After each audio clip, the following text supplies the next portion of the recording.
a heart of ashes. Valeria Marchesi had never wanted a part in her family's war, but when her brother was executed for crossing the wrong man, she learned a brutal truth: his debt had become hers. Nicolò Moretti, the capo who ran New York like a king, leaned against her doorway, his smirk slow and knowing. "Your brother had a habit of making bad deals," he murmured. "Let's see if you're smarter." Chapter 1. The Shadow of a Fallen Brother. The telegram arrived on a Tuesday, crisp and unforgiving, a stark white rectangle against the mahogany of the antique desk in Valeria Marchesi's study.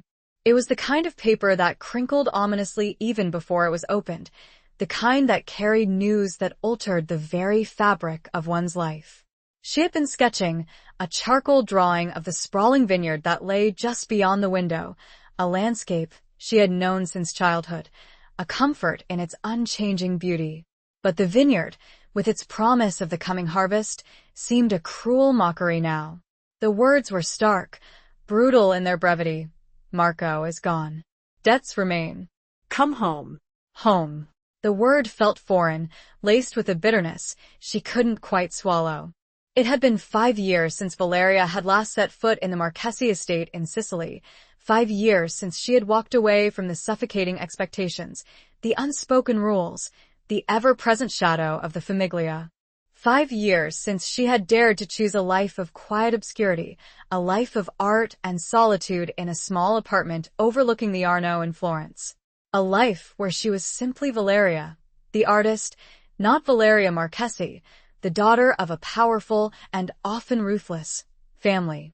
Her brother, Marco, had always been the wild one, the one who embraced the family's legacy with a reckless abandon.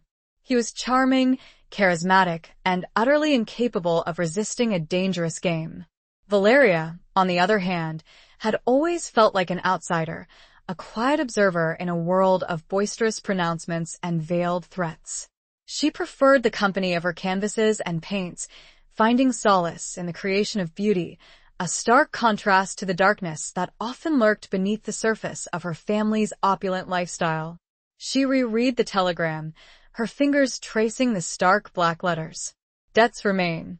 The phrase echoed in her mind, a chilling premonition. In the world she had tried so hard to escape, debts were rarely about money. They were about loyalty, about power, about blood. And Marco, in his recklessness, had clearly incurred a debt that was now, by the cruel logic of their world, hers to pay. The scent of the lemon trees outside her window, usually a source of comfort, now felt cloying, heavy with the weight of unspoken obligations. The Arno, usually a shimmering ribbon of silver under the Tuscan sun, now seemed a dark, turbulent current, mirroring the turmoil in her heart.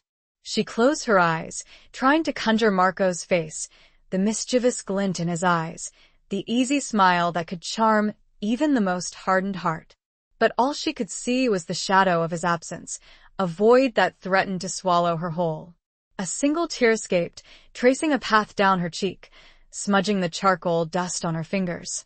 She wiped it away angrily, a surge of defiance rising within her. She wouldn't crumble. She wouldn't let the weight of her family's legacy crush her. She had built a life for herself, a life of peace and independence. She wouldn't surrender it easily. But even as she clung to that defiance, a cold knot of fear tightened in her stomach. She knew, with a certainty that settled deep in her bones, that returning to Sicily meant stepping back into a world of shadows and secrets, a world where the lines between right and wrong were blurred, where loyalty was a weapon, and where love could be a dangerous liability. She rose from her chair, the telegram clutched in her hand, the paper now crumpled and softened, a testament to the weight of its message. She walked to the window, gazing out at the familiar landscape, the rolling hills, the terracotta rooftops, the timeless beauty of Florence. It was a world she had come to cherish, a world she had desperately wanted to belong to. But the call of family, however twisted and fraught with danger, was a powerful force. It was a bond forged in blood, a debt that could not be ignored. And as she looked out at the setting sun, casting long shadows across the city, she knew that she had a choice to make. A choice between the life she had built and the legacy she had tried to escape. A choice that would determine not only her future, but also her very soul. The decision came not as a thunderclap, but as a slow, creeping realization. It was the quiet whisper of duty, the ingrained sense of obligation that had been drilled into her since birth. She would go back. She would face whatever awaited her in Sicily. She would confront the ghosts of her past and the shadows of her family's legacy. She would do it for Marco, for the memory of the brother she had loved, despite his flaws.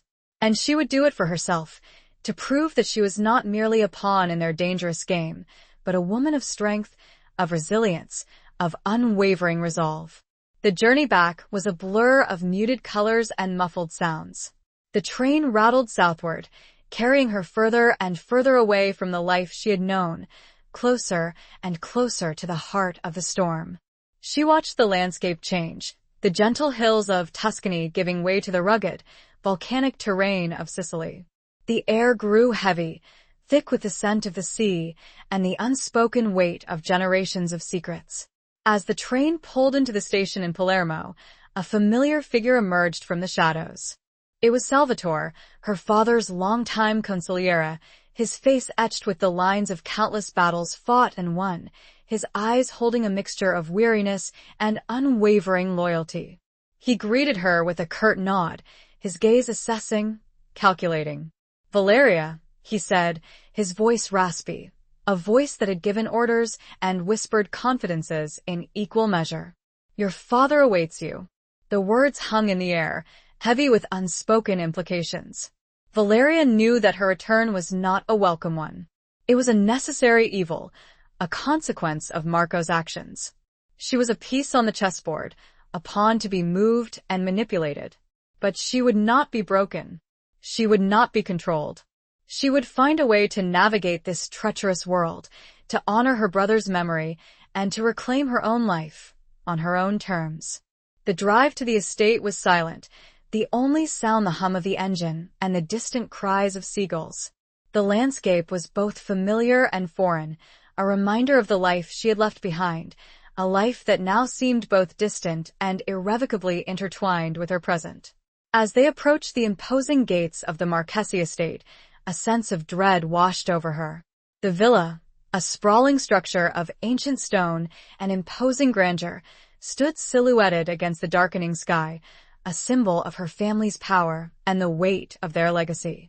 It was a place of beauty and darkness, of secrets and betrayals, of love and loss. And as she stepped out of the car, into the cool night air, she knew that she was stepping back into a world where nothing was as it seemed, where every smile concealed a hidden agenda, and where the price of survival could be measured in blood. The shadow of her fallen brother loomed large, a constant reminder of the debt she had come to settle, a debt that would test her strength, her loyalty, and her very soul. He was waiting. Niccolo Moretti. That was what Salvatore said. And she was terrified. Chapter 2. An offer etched in midnight. The heavy oak doors of the villa swung inward, revealing a cavernous entrance hall illuminated by the warm glow of antique chandeliers. The air was thick with the scent of old money and older secrets, a fragrance Valeria had once found comforting, now suffocating. The marble floors echoed with the sound of Salvatore's footsteps, each step a measured beat in the silent symphony of her return. Her father was waiting in the library, a room lined with leather-bound books that had witnessed generations of Marchesi family history. He stood by the fireplace, a figure of imposing authority, his back to the room, his silhouette framed by the flickering flames. The years had been kinder to him than she expected. His hair, though silvered, was still thick, his shoulders still broad. But there was a weariness in his stance, a subtle slump that betrayed the weight of the burdens he carried. "Valeria," he said, his voice a low rumble that resonated through the room. He didn't turn, his gaze fixed on the fire. "You have come." It wasn't a question, but a statement of fact, a recognition of the inevitable. She stepped further into the room, the soft rustle of her silk dress, the only sound breaking the silence. "I received the telegram."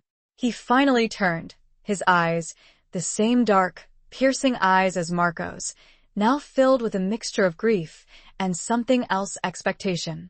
Marco was reckless. The understatement hung in the air, a testament to the unspoken truths that lay between them. Marco had always been the favored son, the heir apparent, the one who embodied the Marchese spirit, even in its most destructive form.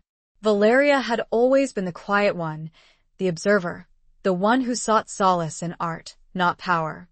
He made mistakes, her father continued, his voice laced with a weary resignation. Mistakes that have consequences. Debts, Valeria said, the word a cold weight on her tongue. The telegram mentioned debts. Her father nodded, his gaze unwavering. Debts to Niccolò Moretti. The name sent a shiver down her spine. Niccolò Moretti was a legend, a whisper in the dark corners of their world. He was the capo of the New York families, a man known for his ruthlessness, his cunning, and his unwavering control. He was a man who collected what he was owed, no matter the cost. What kind of debts? Valeria asked, her voice barely a whisper, though she already suspected the answer. Her father gestured to a chair, an invitation to sit, to partake in the ritual of unspoken truths and veiled threats. She remained standing, a small act of defiance in a room that reeked of submission. Marco was involved in certain ventures, her father began, choosing his words carefully. Ventures that required capital. He borrowed from Moretti, a significant sum, and he couldn't repay it. Valeria finished, the pieces of the puzzle falling into place with chilling clarity. Her father sighed, the sound heavy with regret. He lost it. Gambling. Bad investments. He tried to recoup his losses, but he only dug himself deeper. Valeria closed her eyes, a wave of nausea washing over her. Marco's recklessness had always been a source of frustration, but she had never imagined it would lead to this, to a debt that threatened to consume them all. Moretti wants what he is owed, her father said, his voice hardening. And he is not a man to be trifled with. What does he want? Valeria asked, the question a formality, the answer already a cold knot of dread in her stomach. Her father walked to a nearby table, pouring himself a glass of amber liquid from a crystal decanter. He offered it to her, but she shook her head. She needed clarity, not the numbing comfort of alcohol. He has made an offer, her father said, his gaze fixed on the swirling liquid in his glass. An offer that will settle the debt. He took a sip, his eyes closing for a moment, as if savoring the last moments of peace before the storm. Then he looked at her, his expression unreadable. He wants you. The words hung in the air, heavy and suffocating, like a shroud. Valeria felt the blood drain from her face, her heart pounding in her chest. She had expected demands, threats, even violence. But this was a different kind of cruelty, a different kind of power play. He wants to marry me? She asked, the words barely audible, a desperate attempt to grasp some semblance of understanding in the face of this unimaginable reality. Her father nodded, his gaze unwavering. A marriage alliance. It would solidify the families, erase the debt, and ensure peace. Peace. The word was a mockery, a cruel twist of a knife. There would be no peace in this arrangement, only a gilded cage, a life of servitude to a man she feared, a man who represented everything she had tried to escape. And if I refuse? Valeria asked, the question a whisper of defiance, a flicker of hope in the darkness. Her father's expression hardened, the lines around his eyes deepening. Then the debt remains. And Moretti will collect it in other ways. The unspoken threat hung in the air, a chilling reminder of the consequences of disobedience. She knew what those other ways entailed. Violence, bloodshed, the destruction of everything she held dear. She was trapped, cornered, a pawn in a game she had never wanted to play. Her brother's recklessness had become her prison, her freedom the price of his mistakes. He is waiting for you, her father said, his voice devoid of emotion. In the garden. The garden. A place of beauty, of fragrant blooms and moonlit walks. Now it was a stage for a different kind of drama, a place where her fate would be sealed. She walked towards the French doors, her steps slow and deliberate, each one a step further into the unknown. She could feel her father's gaze on her back, a mixture of expectation and resignation. He had made his decision, played his hand. Now it was up to her to navigate the consequences. As she stepped out into the cool night air, the scent of roses and jasmine mingled with the salty tang of the sea. The garden was bathed in the soft glow of moonlight, casting long shadows across the manicured lawns and sculpted hedges.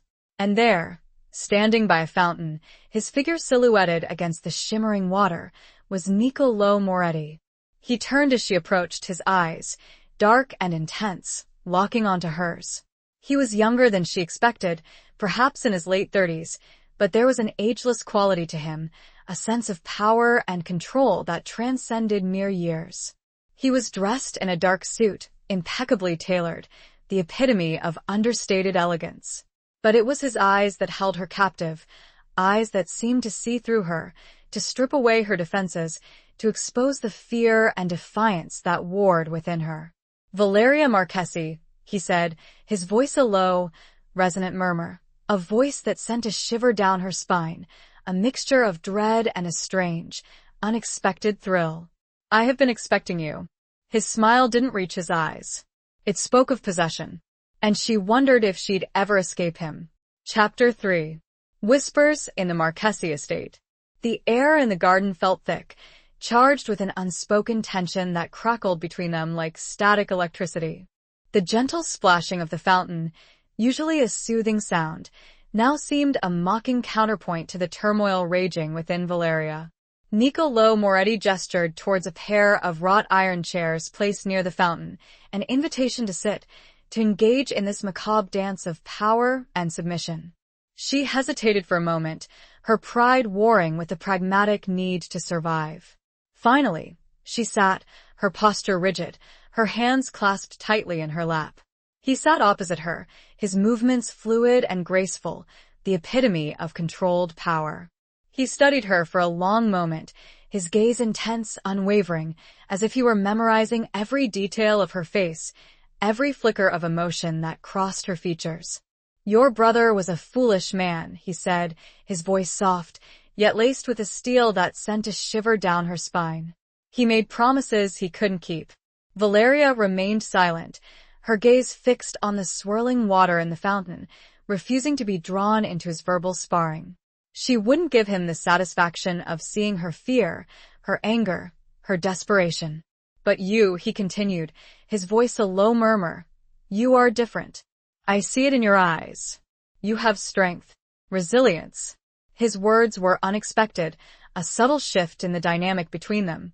He wasn't treating her like a pawn, a mere object to be acquired. He was acknowledging her as an individual, a force to be reckoned with.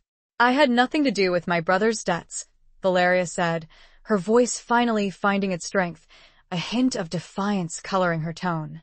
He smiled, a slow, knowing smile that didn't quite reach his eyes. "Perhaps not.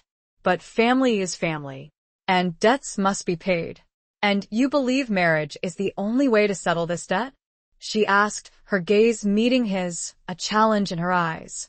He leaned forward, his proximity sending a jolt of awareness through her. The scent of his cologne, a subtle blend of citrus and spice, filled the air, a strangely intimate intrusion in this otherwise formal setting. "It is the most efficient way," he said, his voice a low, husky whisper that seemed to wrap around her like a silken thread. "It would unite our families, create a bond that transcends mere business. It would be mutually beneficial." "Beneficial to you, perhaps," Valeria retorted, her voice tight with suppressed anger. "But what about me? What benefit do I gain from being shackled to a man I barely know, a man who represents everything I despise?" His eyes narrowed slightly, a flicker of something that might have been surprise, or perhaps even admiration, crossing his features. "You underestimate yourself, Valeria. You are not a delicate flower to be protected. You are a Marchesi. You have the blood of warriors in your veins. And you will find that being my wife offers certain advantages." "Advantages?" she scoffed. "Such as?" He leaned back, his gaze sweeping over her, assessing, calculating. "Power. Influence. Protection.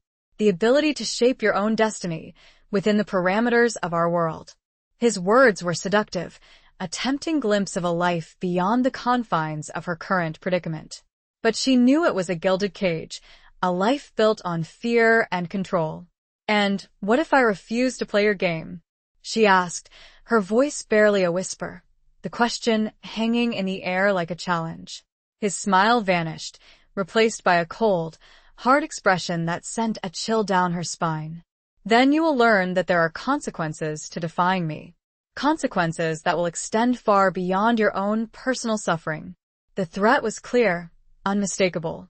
He wasn't just talking about her, he was talking about her family, her friends, everyone she held dear. He was reminding her that she was not just fighting for her own freedom, but for the safety of those she loved. She looked away, her gaze falling on a single rose, its petals a deep, velvety red, illuminated by the moonlight. It was a symbol of beauty, of passion, of love. But in this context, it felt like a cruel mockery, a reminder of everything she was about to lose.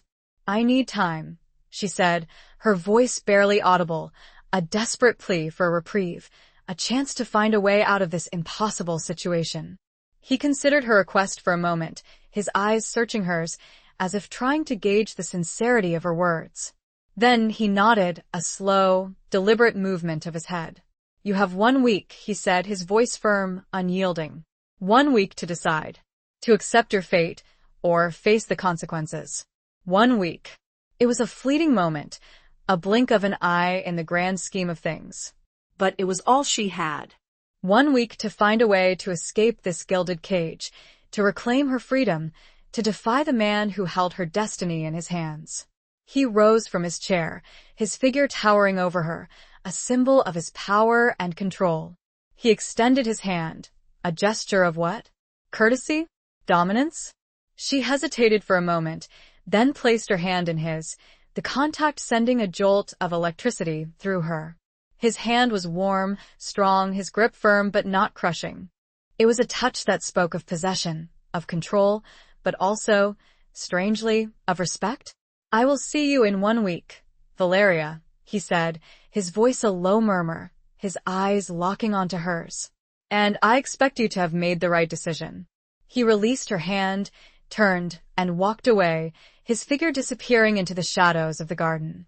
Valeria remained seated, her mind reeling, her heart pounding in her chest. She was alone again, surrounded by the beauty of the night, but trapped in a nightmare of her own making, or rather, a nightmare made by her brother's reckless actions. The whispers started as soon as she re-entered the villa. The servants, the guards, even the distant relatives who seemed to materialize out of the woodwork, all whispered and watched, their eyes filled with a mixture of curiosity and pity. She was the sacrificial lamb, the one offered up to appease the wrath of the powerful Moretti. She found refuge in her old room, a sanctuary she had once cherished, now a reminder of the life she had left behind. The walls were adorned with her childhood drawings, sketches of the vineyard, the sea, the faces of her family. They were a testament to a simpler time, a time before the shadows had closed in, before the debts had become her burden. She sat on the edge of the bed, her hands trembling, her mind racing. She had 1 week. 1 week to find a solution, to escape the clutches of Niccolò Moretti, to reclaim her life. But how? She was trapped, surrounded by enemies, with no one to turn to, no one she could trust. Or so it seemed. The eyes of her ancestors seemed to look down from their portraits along the hall, silently judging, weighing. She could almost hear them, whispering their counsel. Chapter 4. The Weight of Unseen Chains. The first day of her allotted week passed in a blur of anxious pacing and fruitless contemplation. Valeria explored every corner of the Marchesi estate, searching for an escape route, a hidden passage, a secret that might offer her a glimmer of hope. But the villa was a fortress, designed to keep people in, not out. She tried to reach out to old friends, contacts she had made during her years in Florence, hoping to find someone who could offer assistance, legal advice, anything that might help her break free from Moretti's grasp. But her calls went unanswered, her messages ignored. It was as if a wall had been erected around her, isolating her from the outside world. She was truly alone. The whispers continued, growing louder, more insistent. The servants avoided her gaze, their whispers trailing off as she approached. Even her father seemed to keep his distance, his eyes filled with a mixture of regret and resignation. He had made his choice, sacrificed his daughter to save his family, and now he couldn't bear to face the consequences of his actions. Valeria found herself drawn to the library, the room where her father had delivered Moretti's ultimatum. She spent hours poring over the ancient books, searching for a clue, a precedent, anything that might offer her a legal loophole, a way to challenge Moretti's claim. But the laws of their world were not written in books, they were etched in blood, in tradition, in the unwavering code of the Famiglia. She discovered a hidden compartment behind one of the bookshelves, a secret space containing old documents, letters, and photographs. They were relics of her family's past, a testament to their long and often turbulent history. She found a photograph of her mother, a beautiful woman with kind eyes and a gentle smile, a woman who had died when Valeria was just a child. She had always been told that her mother had died of a sudden illness, but now, looking at the photograph, she wondered if there was more to the story. She found letters written by her grandfather, a powerful and ruthless man who had built the Marquesi Empire from nothing. His words were filled with ambition, with a fierce determination to protect his family and his legacy. He had faced his own share of challenges, of enemies, of betrayals. And he had overcome them all, through cunning, through force, through unwavering loyalty to his family. Valeria realized that she was not the first Marquesi to face an impossible choice. She was part of a long line of strong, resilient women who had fought for their survival, for their freedom, for their place in the world. She was not alone. She had the strength of her ancestors flowing through her veins, a legacy of courage and determination that she could draw upon in this moment of crisis. As the sun began to set, casting long shadows across the room, Valeria felt a shift within her. The fear and desperation that had consumed her for the past day began to recede, replaced by a quiet resolve, a steely determination to fight for her future. She would not surrender. She would not be a pawn in their game. She would find a way to break free, to reclaim her life on her own terms. She closed the hidden compartment, replacing the books, erasing any trace of her discovery. She would keep the secrets of her family's past close to her heart, drawing strength from their struggles, learning from their mistakes. She walked to the window, gazing out at the sprawling vineyard, the same vineyard she had sketched just a few days before in her Florence apartment, a lifetime ago. The grapes were ripening, turning from green to a deep, rich purple, a promise of the coming harvest. It was a symbol of hope, of renewal, of the enduring cycle of life. And as she looked out at the landscape, she knew that she had a choice to make. She could succumb to despair, accept her fate, and become Niccolò Moretti's wife, a prisoner in a gilded cage. Or she could fight. She could use her intelligence, her courage, her resilience to find a way out, to break free from the unseen chains that bound her. The choice was clear. She would fight. She would not go quietly into the night. She would resist, with every fiber of her being, the man who sought to control her, the world that sought to define her. She would honor her brother's memory, not by sacrificing herself, but by living her life to the fullest, by embracing her freedom, by becoming the woman she was always meant to be. A plan, fragile and dangerous, began to form in her mind. It was a long shot, a desperate gamble, but it was the only option she had. She would need help, allies, people she could trust. But where would she find them? In this world of shadows and secrets, who could she rely on? As darkness enveloped the villa, Valeria made a decision. She would start by seeking out the one person who might have a reason to help her, the one person who might know more about Niccolò Moretti than anyone else, his estranged sister, Isabella. She had heard whispers of Isabella, a woman who had defied her brother, who had chosen a different path, a life outside the confines of the Famiglia. She was a rebel, an outcast, and perhaps Valeria's only hope. Finding her would be the first step.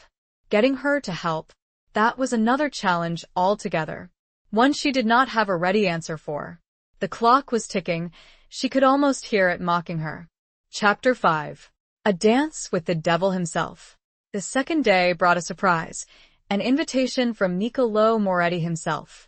A handwritten note, delivered by one of his men, a silent, imposing figure who seemed to materialize out of the shadows, requested her presence at a dinner that evening at a small, exclusive restaurant in Palermo. The invitation was not a request, it was a command, a subtle reminder of his power, of his control over her fate. But it was also an opportunity, a chance to study him, to understand his motivations, to find a weakness she could exploit. Valeria spent the afternoon preparing, choosing her attire with meticulous care. She wouldn't go as a victim, a lamb to the slaughter. She would go as a Marchese, a woman of strength and defiance, a force to be reckoned with. She chose a dress of deep emerald green, a color that echoed the defiance in her eyes, a color that spoke of resilience and hidden depths. It was elegant, understated, but with a subtle hint of sensuality, a reminder that she was not just a pawn, but a woman with her own desires, her own power.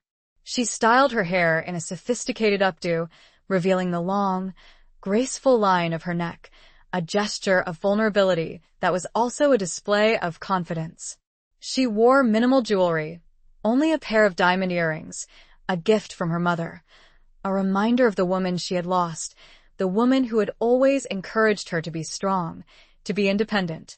As she looked at herself in the mirror, she saw not a frightened captive, but a woman ready to face her adversary, a woman prepared to fight for her freedom. She saw a flicker of her mother's spirit in her own reflection, a sense of determination that transcended fear. The restaurant was intimate, dimly lit, with tables spaced far apart, creating an atmosphere of privacy and exclusivity. The air was filled with the murmur of conversation, the clinking of glasses, the subtle strains of classical music. It was a world away from the opulent grandeur of the Marchese estate, a place where secrets were whispered, deals were made, and lives were changed. Niccolò was already waiting, seated at a secluded table in a corner of the room. He rose as she approached, his eyes sweeping over her, a flicker of appreciation, perhaps even admiration, crossing his features. He was dressed in a dark suit, impeccably tailored, the epitome of understated elegance. But it was his eyes that held her captive, eyes that seemed to see through her, to strip away her defenses, to expose the fear and defiance that warred within her. "Valeria," he said, his voice a low, resonant murmur, a voice that sent a shiver down her spine, a mixture of dread and a strange, unexpected thrill. "You look stunning." "Thank you," she replied, her voice cool, controlled, betraying none of the turmoil raging within her. She sat opposite him, her posture rigid, her hands clasped tightly in her lap. He gestured towards a menu, an invitation to partake in the charade, to play the role of the willing bride. She refused, shaking her head slightly. "I'm not hungry." He smiled, a slow, knowing smile that didn't quite reach his eyes. "As you wish. But perhaps you will indulge me in a glass of wine?" She nodded, accepting the offer, a small concession in this battle of wills. He signaled to the waiter, ordering a bottle of their finest Sicilian red, a vintage known for its depth, its complexity, its lingering finish. As they waited for the wine, Niccolò studied her, his gaze intense, unwavering. "You are not what I expected," he said, his voice soft, yet laced with a hint of curiosity. "I had heard stories of the quiet Marchese sister, the artist who hid herself away from the world. But I see a fire in you, a strength that belies your reputation." "Perhaps you shouldn't believe everything you hear," Valeria replied, her voice cool, her gaze meeting his, a challenge in her eyes. He chuckled, a low, throaty sound that sent a shiver down her spine. "Perhaps not. But I am a good judge of character, Valeria. And I see in you a woman who is not easily intimidated, a woman who is capable of great things." The wine arrived, the waiter pouring a small amount into each glass, presenting it to Niccolò for his approval. He swirled it, inhaled the aroma, then took a sip, his eyes closing for a moment in appreciation. "Excellent," he said, nodding to the waiter. "You may pour." The waiter filled their glasses, then retreated, leaving them alone in their private corner of the restaurant. Niccolò raised his glass, a silent toast. Valeria hesitated for a moment, then raised her own, the clinking of crystal a delicate counterpoint to the tension that hung between them. "To our future," Niccolò said, his voice a low, husky whisper, his eyes locking onto hers. Valeria took a sip of the wine, the rich, complex flavors filling her mouth, a momentary distraction from the gravity of the situation. She met his gaze, her expression unreadable. "To the future," she echoed, her voice devoid of emotion, a subtle refusal to acknowledge his claim on her. The dinner was a carefully orchestrated dance, a series of subtle maneuvers, of veiled threats and unspoken promises. Niccolò spoke of his plans, of the power and influence they would wield together, of the legacy they would create. He painted a picture of a life of luxury, of privilege, of control. Valeria listened, observing, analyzing, searching for a weakness, a flaw in his carefully constructed facade. She asked questions, probing his motivations, challenging his assumptions, refusing to be a passive participant in this charade. She learned that he was a man driven by ambition, by a desire to expand his empire, to solidify his control over the New York families. He saw the marriage alliance with the Marchesi family as a strategic move, a way to consolidate his power, to eliminate a potential rival. But she also sensed a vulnerability beneath his confident exterior, a hint of loneliness, a yearning for something more than just power and control. He spoke of his father, a cold, distant man who had demanded perfection, who had shown little affection. He spoke of his mother, a woman who had died young, leaving a void in his life. Valeria realized that Niccolò was not simply a monster, a ruthless predator. He was a complex, flawed human being, shaped by his past, driven by his demons.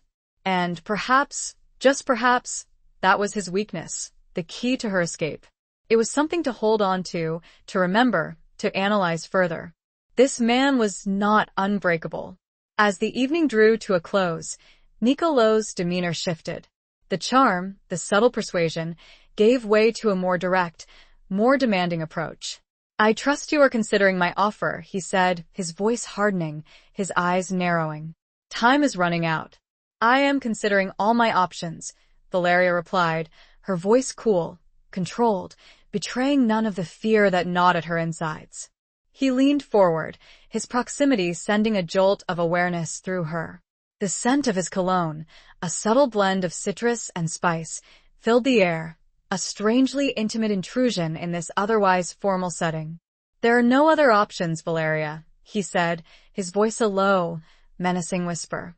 "You will be my wife. It is your destiny." His words hung in the air, heavy and suffocating, a reminder of the power he held over her, of the consequences of defiance. But even as fear threatened to consume her, a spark of rebellion ignited within her. She would not be his. She would not surrender. She would find a way to break free, to reclaim her life, even if it meant risking everything. The dinner had given her some tools, some threads to pull on. She just wasn't sure which ones were traps and which ones led to freedom. But she knew she would not go into this marriage willingly. Chapter 6. Echoes of Betrayal in the Dark. The days that followed were a torment of waiting and quiet planning. Valeria spent hours in the estate's library, poring over old family records, legal documents, anything that might offer a clue, a loophole, a way to escape Niccolò's clutches. She discovered more about her family's history, the intricate web of alliances and rivalries that defined their world, the secrets that lay buried beneath the surface of their opulent lifestyle. She learned more about Niccolò's family, the Morettis, their rise to power, their ruthless tactics, their unwavering control over the New York underworld. She found references to Isabella, Niccolò's estranged sister, a woman who had defied her brother, who had chosen a life outside the famiglia, a life of art and independence in a quiet village, far away from the shadows of their world. This had happened years ago. It gave Valeria only the smallest measure of hope. Valeria knew that finding Isabella was her best, perhaps her only, chance. But she also knew that it would be dangerous. Niccolo had spies everywhere, his network of informants reaching into every corner of their world. If he discovered her plan, the consequences would be severe. She decided to confide in Sophia, an old childhood friend, one of the few people she still trusted. Sophia had married into a minor family, one that had no ties to the Morettis, one that had always maintained a distance from the darker aspects of their world. She lived a quiet life, raising her children, tending to her garden, seemingly untouched by the turmoil that surrounded them.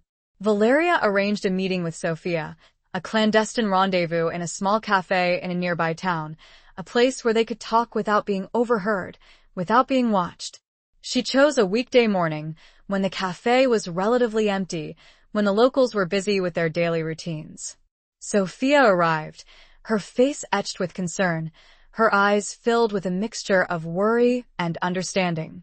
She had always been a loyal friend, a confidant, someone Valeria could always count on, even during the years of her self-imposed exile in Florence. "Valeria," Sophia said, her voice soft, her hand reaching out to grasp Valeria's across the table. "What is happening? I've heard the whispers, the rumors." Valeria took a deep breath, steeling herself for the conversation to come. She told Sophia everything about Marco's death, about the debt, about Niccolo's ultimatum, about her desperate search for a way out. Sophia listened intently, her expression shifting from shock to disbelief to a quiet, steely determination. She had always known about the darker side of Valeria's family, but she had never imagined it would touch her friend's life so directly, so brutally. "I will help you," Sophia said, her voice firm, her gaze unwavering. "You are my friend. I will not let them take you." Valeria felt a surge of gratitude, a wave of relief washing over her. She was not alone. She had an ally, someone who was willing to risk everything to help her. Sophia had connections, contacts within the local community, people who knew the secrets of the region, people who might know how to find Isabella Moretti. She promised to make inquiries, to discreetly gather information, to find a way to contact Isabella without alerting Niccolo's spies. "But you must be careful," Sophia warned, her voice filled with concern. "Niccolo is a dangerous man. He will not hesitate to retaliate if he discovers your plan." Valeria nodded, understanding the risks. She knew that she was walking a tightrope, that one wrong step could lead to disaster. But she was determined to fight, to reclaim her freedom, even if it meant risking everything. Sophia also revealed a piece of information that shocked Valeria, a secret that had been buried for years, a secret that shed new light on Niccolo's motivations, on his relentless pursuit of power. There were rumors, Sophia said, her voice barely a whisper, her eyes darting around the cafe, making sure they were not being overheard. Rumors that Niccolo's father was not faithful to his wife, that he had an affair with a woman from a rival family. Valeria felt a chill run down her spine. An affair with a rival family? That was a betrayal of the highest order, a violation of the sacred code of the famiglia. And, Sophia continued, her voice even lower, there were whispers that the affair produced a child. Assent. A half-brother Niccolo never knew. Or did he? A potential rival, a threat to his power, a secret that could shatter his carefully constructed world. Who was the woman? Valeria asked, her voice barely audible, her mind racing, trying to grasp the implications of this revelation. Sophia shook her head. "No one knows for sure. It was all kept very secret. But the rumors persisted. And some say that Niccolo discovered the truth. That he eliminated the threat." Eliminated. The word hung in the air, heavy and chilling. Had Niccolo murdered his own half-brother? Was that the source of his ruthlessness, his unwavering determination to protect his power, his legacy? Valeria felt a surge of revulsion, a wave of disgust washing over her. She had known that Niccolo was a dangerous man, but this was beyond anything she could have imagined. The revelation changed everything. It gave Valeria a new weapon, a new piece of information that she could use to her advantage. But it also made her even more determined to escape him, to break free from his clutches, before it was too late. The secret was a dangerous one, and she did not know how to use it.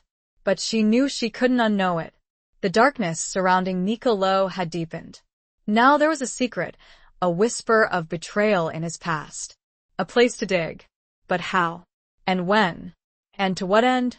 The weight of it all was a pressure in her chest, making it difficult to breathe. She felt as if a door to a dark room had been opened, and a foul wind was blowing through. Chapter 7. The First Crack in the Armor. Armed with Sophia's information and a renewed sense of determination, Valeria began to subtly probe, to ask questions, to gather more information about Nicolo's past, about the rumors of his father's betrayal, about the possibility of a hidden half-brother. She started with Salvatore, her father's longtime consigliere, the man who had been present for all the significant Marchesi events, a silent observer, a keeper of secrets. She knew that approaching him directly would be risky, but she had to try. She found him in the library, the same room where her father had delivered Nicolo's ultimatum. He was standing by the window, gazing out at the vineyard, his face etched with the lines of countless burdens carried, countless secrets kept. "Salvatore," she said, her voice soft, her approach cautious. "I need to ask you something. Something's about the Morettas." He turned, his eyes, usually guarded, now filled with a flicker of something that might have been apprehension. He knew that she was not one to ask idle questions, that her inquiries were always purposeful, always laced with a hidden agenda. "What is it, Valeria?" he asked, his voice raspy, his gaze unwavering. She took a deep breath, steeling herself for the confrontation. "I've heard rumors. Rumors about Nicolo's father. About an affair. About a child." Salvatore's expression didn't change, but she saw a flicker of something in his eyes, a subtle tightening of his jaw, a sign that she had struck a nerve. He remained silent, his gaze fixed on hers, as if weighing her intentions, calculating the risks of revealing the truth. "I know it's a sensitive subject," Valeria continued, her voice persuasive, her approach gentle. "But I need to understand. I need to know the truth about the man who seeks to control my future." Salvatore sighed, a heavy sound, a mixture of weariness and resignation. He walked to a nearby chair, sinking into it, his body language betraying the weight of the secrets he carried. "There are things," he said, his voice barely a whisper, his gaze fixed on the floor, "things that are best left buried. Things that can cause irreparable damage. But I need to know," Valeria insisted, her voice firm, her determination unwavering. "I need to know what I'm facing. I need to know the truth, no matter how painful." Salvatore looked up at her, his eyes filled with a mixture of sadness and respect. He saw in her a strength, a resilience, that reminded him of her mother, a woman who had also defied expectations, who had also challenged the traditions of their world. "The rumors are true," he said, his voice low, his words heavy with the weight of years of silence. "Nicolo's father had an affair. With a woman from the Rossi family. The Rossi family. One of the Marchesi's oldest rivals, a family with a long history of bloodshed and betrayal." The revelation sent a shiver down Valeria's spine. "And there was a child?" she asked, her voice barely audible, her heart pounding in her chest. Salvatore nodded. Assent. "Born a few months after Nicolo. And what happened to him?" Valeria asked, the question a desperate plea, a fear gnawing at her insides. Salvatore's gaze met hers, his eyes filled with a darkness that mirrored the secrets he was about to reveal. "He disappeared. Shortly after his birth. No one knows for sure what happened to him. But there were whispers. Whispers that Nicolo discovered the truth. That he took matters into his own hands. The same story Sophia had told. The same chilling implication. Nicolo, a murderer, a man who had eliminated his own half-brother to protect his power, his legacy." Valeria felt a wave of nausea wash over her. She had known that Nicolo was ruthless, but this was beyond anything she could have imagined. It was a confirmation of her worst fears, a validation of her determination to escape him. "Thank you, Salvatore," she said, her voice trembling, her gratitude mixed with a profound sense of dread. "For telling me the truth." He nodded, his expression unreadable. "Be careful, Valeria," he said, his voice warning, his eyes filled with concern. "You're playing with fire. Niccolo Moretti is not a man to be trifled with." She knew he was right. She was walking a dangerous path, a path that could lead to her destruction. But she had no other choice. She had to fight. She had to find a way to break free, to protect herself, to expose the darkness that lurked beneath Niccolo's carefully constructed facade. The information Salvatore had revealed was a crack in Niccolo's armor, a vulnerability she could exploit. But she needed more. She needed proof, evidence, something that could confirm the rumors, something that could expose him to the families, to the world. She had learned one important thing. She had a name now. The Rossi family. That was where she would turn next. And she knew just the person to approach for that. A cousin on her mother's side, who had always had connections to the other families. Connections and a resentment of the Marchesi. It was a risk, but what else did she have? Time was running out. Niccolo's patience was wearing thin. Chapter 8. Underneath the gaze of the city. Valeria knew she needed to move quickly. Niccolo's week was almost up, and she could feel the pressure mounting, the invisible walls closing in. She decided to contact her cousin, Giovanni, on her mother's side. He was a distant relative, someone who had always been on the periphery of the Marchesi family, someone who harbored a resentment towards their power and influence. Giovanni had connections to the other families, particularly the Rossis. He was known for his discretion, for his ability to gather information, for his willingness to operate in the shadows. He was also known for his ambition, for his desire to elevate his own status, to challenge the established order. Valeria arranged a meeting with Giovanni, a clandestine rendezvous in a bustling marketplace in the heart of Palermo. She chose a public place, a place where they could blend in with the crowd, where their conversation would be lost in the cacophony of sounds, the hustle and bustle of daily life. She arrived early, positioning herself near a fruit stand, her eyes scanning the crowd, searching for Giovanni's familiar face. She wore a simple dress, a scarf covering her hair, trying to appear inconspicuous, just another shopper browsing the wares. Giovanni arrived a few minutes later, his appearance as unassuming as her own. He was a man of average height, with dark hair and sharp features, his eyes constantly moving, assessing his surroundings. He approached her cautiously, his gaze sweeping over her, making sure they were not being followed, not being watched. "Valeria," he said, his voice low, his greeting curt. "You said it was urgent." "It is," she replied, her voice matching his, her tone serious. "I need your help. I need information." He led her to a nearby cafe, a small, crowded establishment where they could sit at a table in the corner, their conversation masked by the noise of the other patrons, the clatter of cups and saucers, the buzz of conversation. "What kind of information?" he asked, his eyes narrowing, his suspicion evident. Valeria took a deep breath, steeling herself for the conversation to come. She told him about Niccolo's ultimatum, about the marriage proposal, about her desperate search for a way out. She didn't mention the rumors about Niccolo's father, about the possible half-brother. Not yet. She needed to gauge his reaction, to assess his willingness to help, before revealing such a sensitive, such a dangerous secret. Giovanni listened intently, his expression unreadable, his eyes betraying none of his thoughts. He had always been envious of the Marcheses, of their wealth, their power, their influence. He saw this as an opportunity, a chance to gain leverage, to elevate his own position, to perhaps even weaken the Marchesi family. "And what do you want from me?" he asked, his voice calculating, his gaze fixed on hers. "I need information about the Morettis," Valeria replied, her voice firm, her determination unwavering. "About Niccolo, about his past, about any weaknesses he might have." Giovanni smiled, a slow, knowing smile that didn't quite reach his eyes. "The Morettis are a powerful family, Valeria. They have many secrets. And secrets are valuable. I'm willing to pay, Valeria said, her voice low, her meaning clear. She was offering him a deal, a trade. Information for what? Money? Influence? Protection? Giovanni leaned back, his eyes assessing her, calculating the risks, the potential rewards.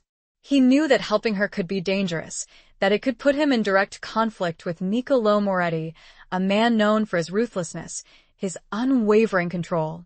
I might have some information, he said, his voice noncommittal, his gaze shifting, avoiding hers. Information about Niccolò's father. About an affair. Valeria felt a surge of hope, a flicker of anticipation. He knew. He knew about the rumors, about the possibility of a half-brother. Tell me, she said, her voice barely a whisper, her heart pounding in her chest. Giovanni leaned closer, his voice dropping to a conspiratorial murmur. There were whispers. Years ago. About Niccolò's father, Antonio. About an affair with a woman from the Rossi family. A woman named Emilia. Emilia. The name echoed in Valeria's mind, a piece of the puzzle falling into place. She had a name now, a connection to the Rossi family, a starting point for her investigation. And was there a child? Valeria asked, her voice trembling, her fear mixed with a desperate hope. Giovanni nodded. Asson. Born shortly after Niccolò. His name was Alessandro. Alessandro.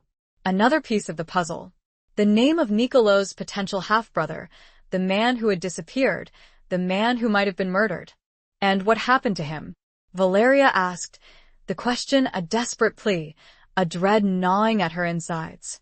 Giovanni shrugged, his expression indifferent, his concerns solely focused on the potential benefits of this information. He vanished.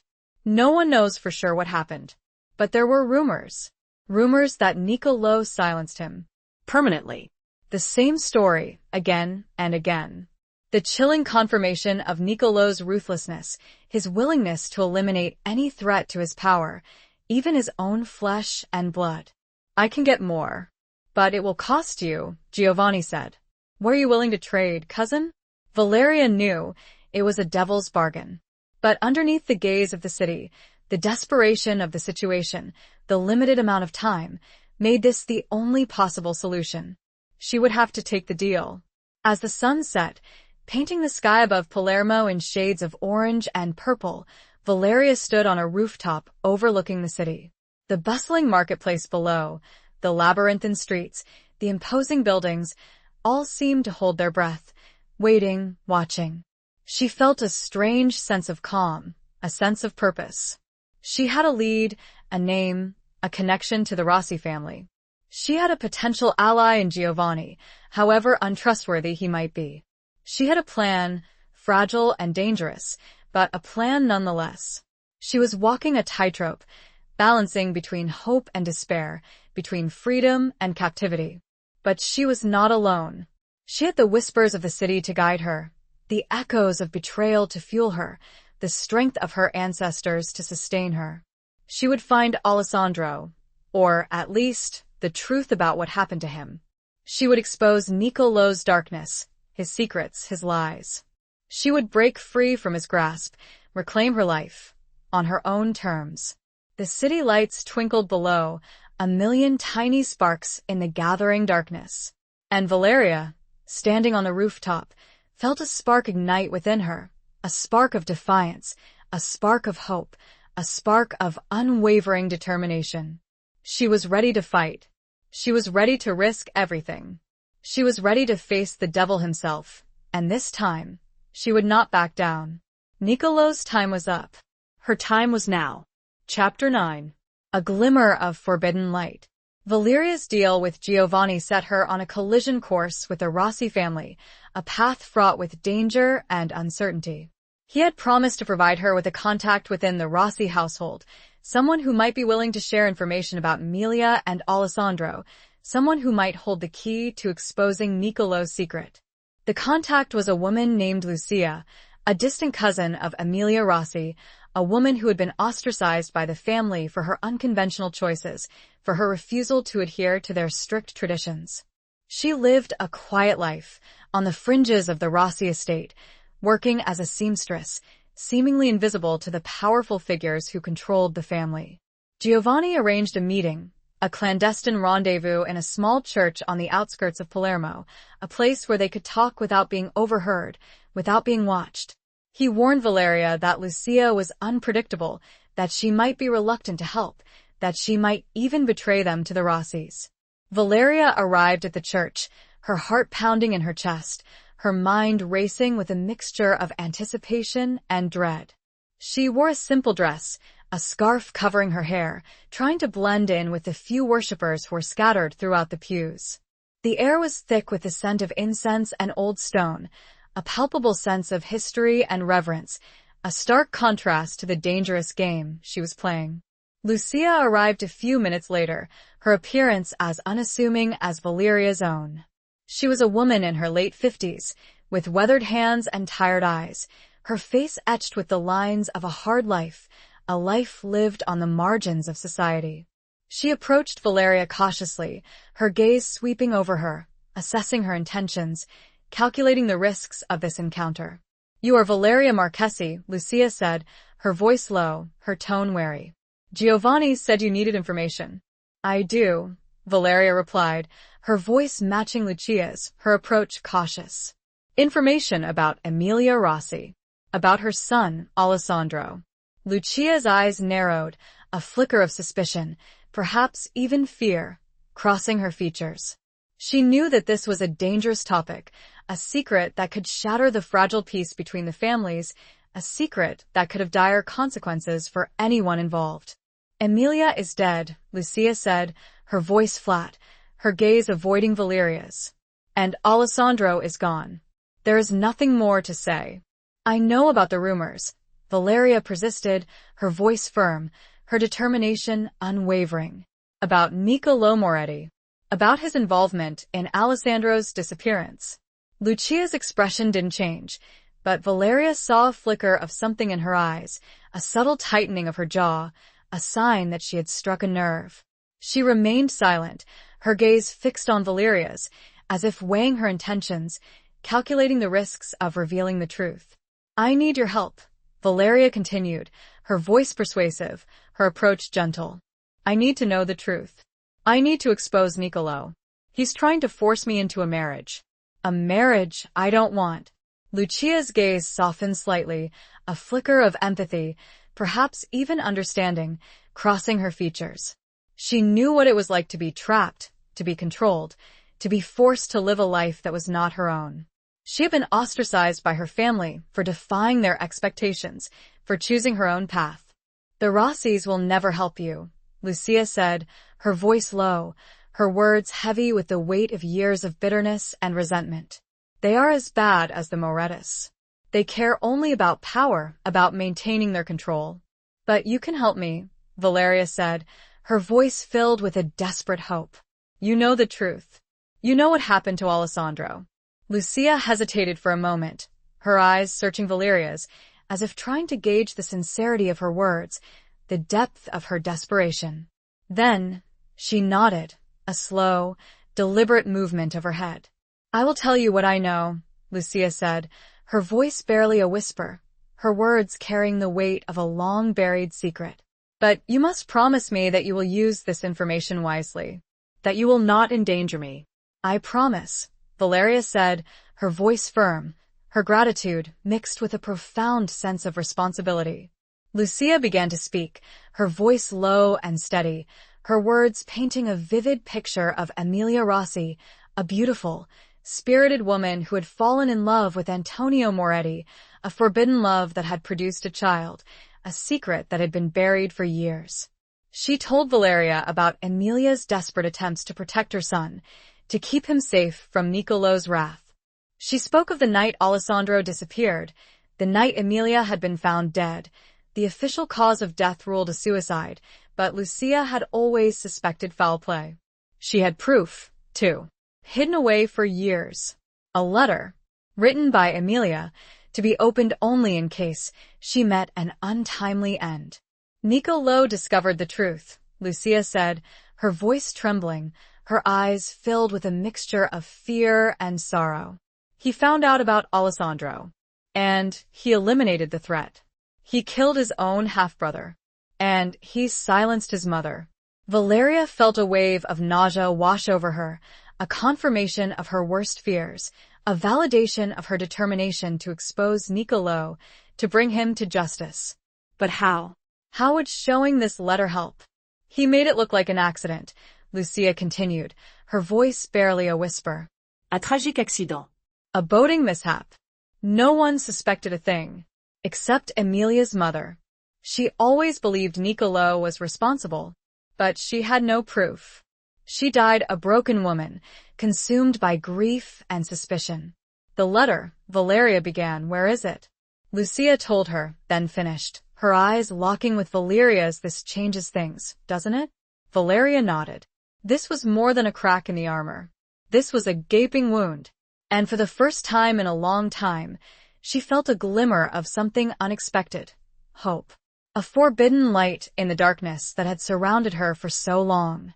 A light that might just lead her to freedom, to justice, to a future she had almost given up on. But it was a dangerous light, a light that could also consume her, destroy her, if she wasn't careful. She had the weapon she needed, the truth. She had the location. But she was unsure how to use this new information. Niccolò had the city in his grip. Chapter 10. The Price of Loyalty and Love. The letter. Lucia had given Valeria the location, a small, almost forgotten safety deposit box in a bank on the outskirts of the city. It was registered under a false name, one that only Emilia and Lucia knew.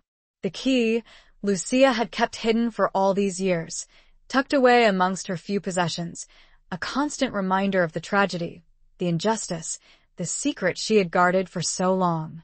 Valeria retrieved the letter, her hands trembling as she opened the small, metal box, revealing the aged envelope, the faded ink, the words that held the power to shatter Niccolò's carefully constructed world.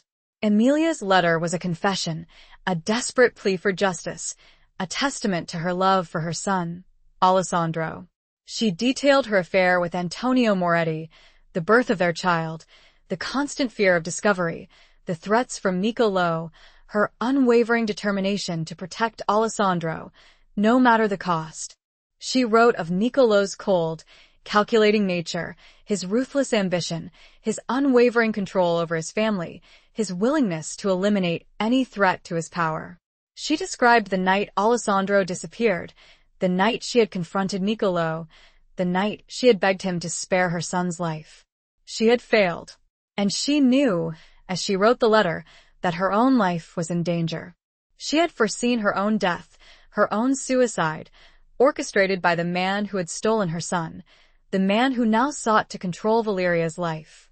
The letter was a damning indictment, a proof of Niccolò's crimes, a weapon that Valeria could use to expose him, to bring him to justice.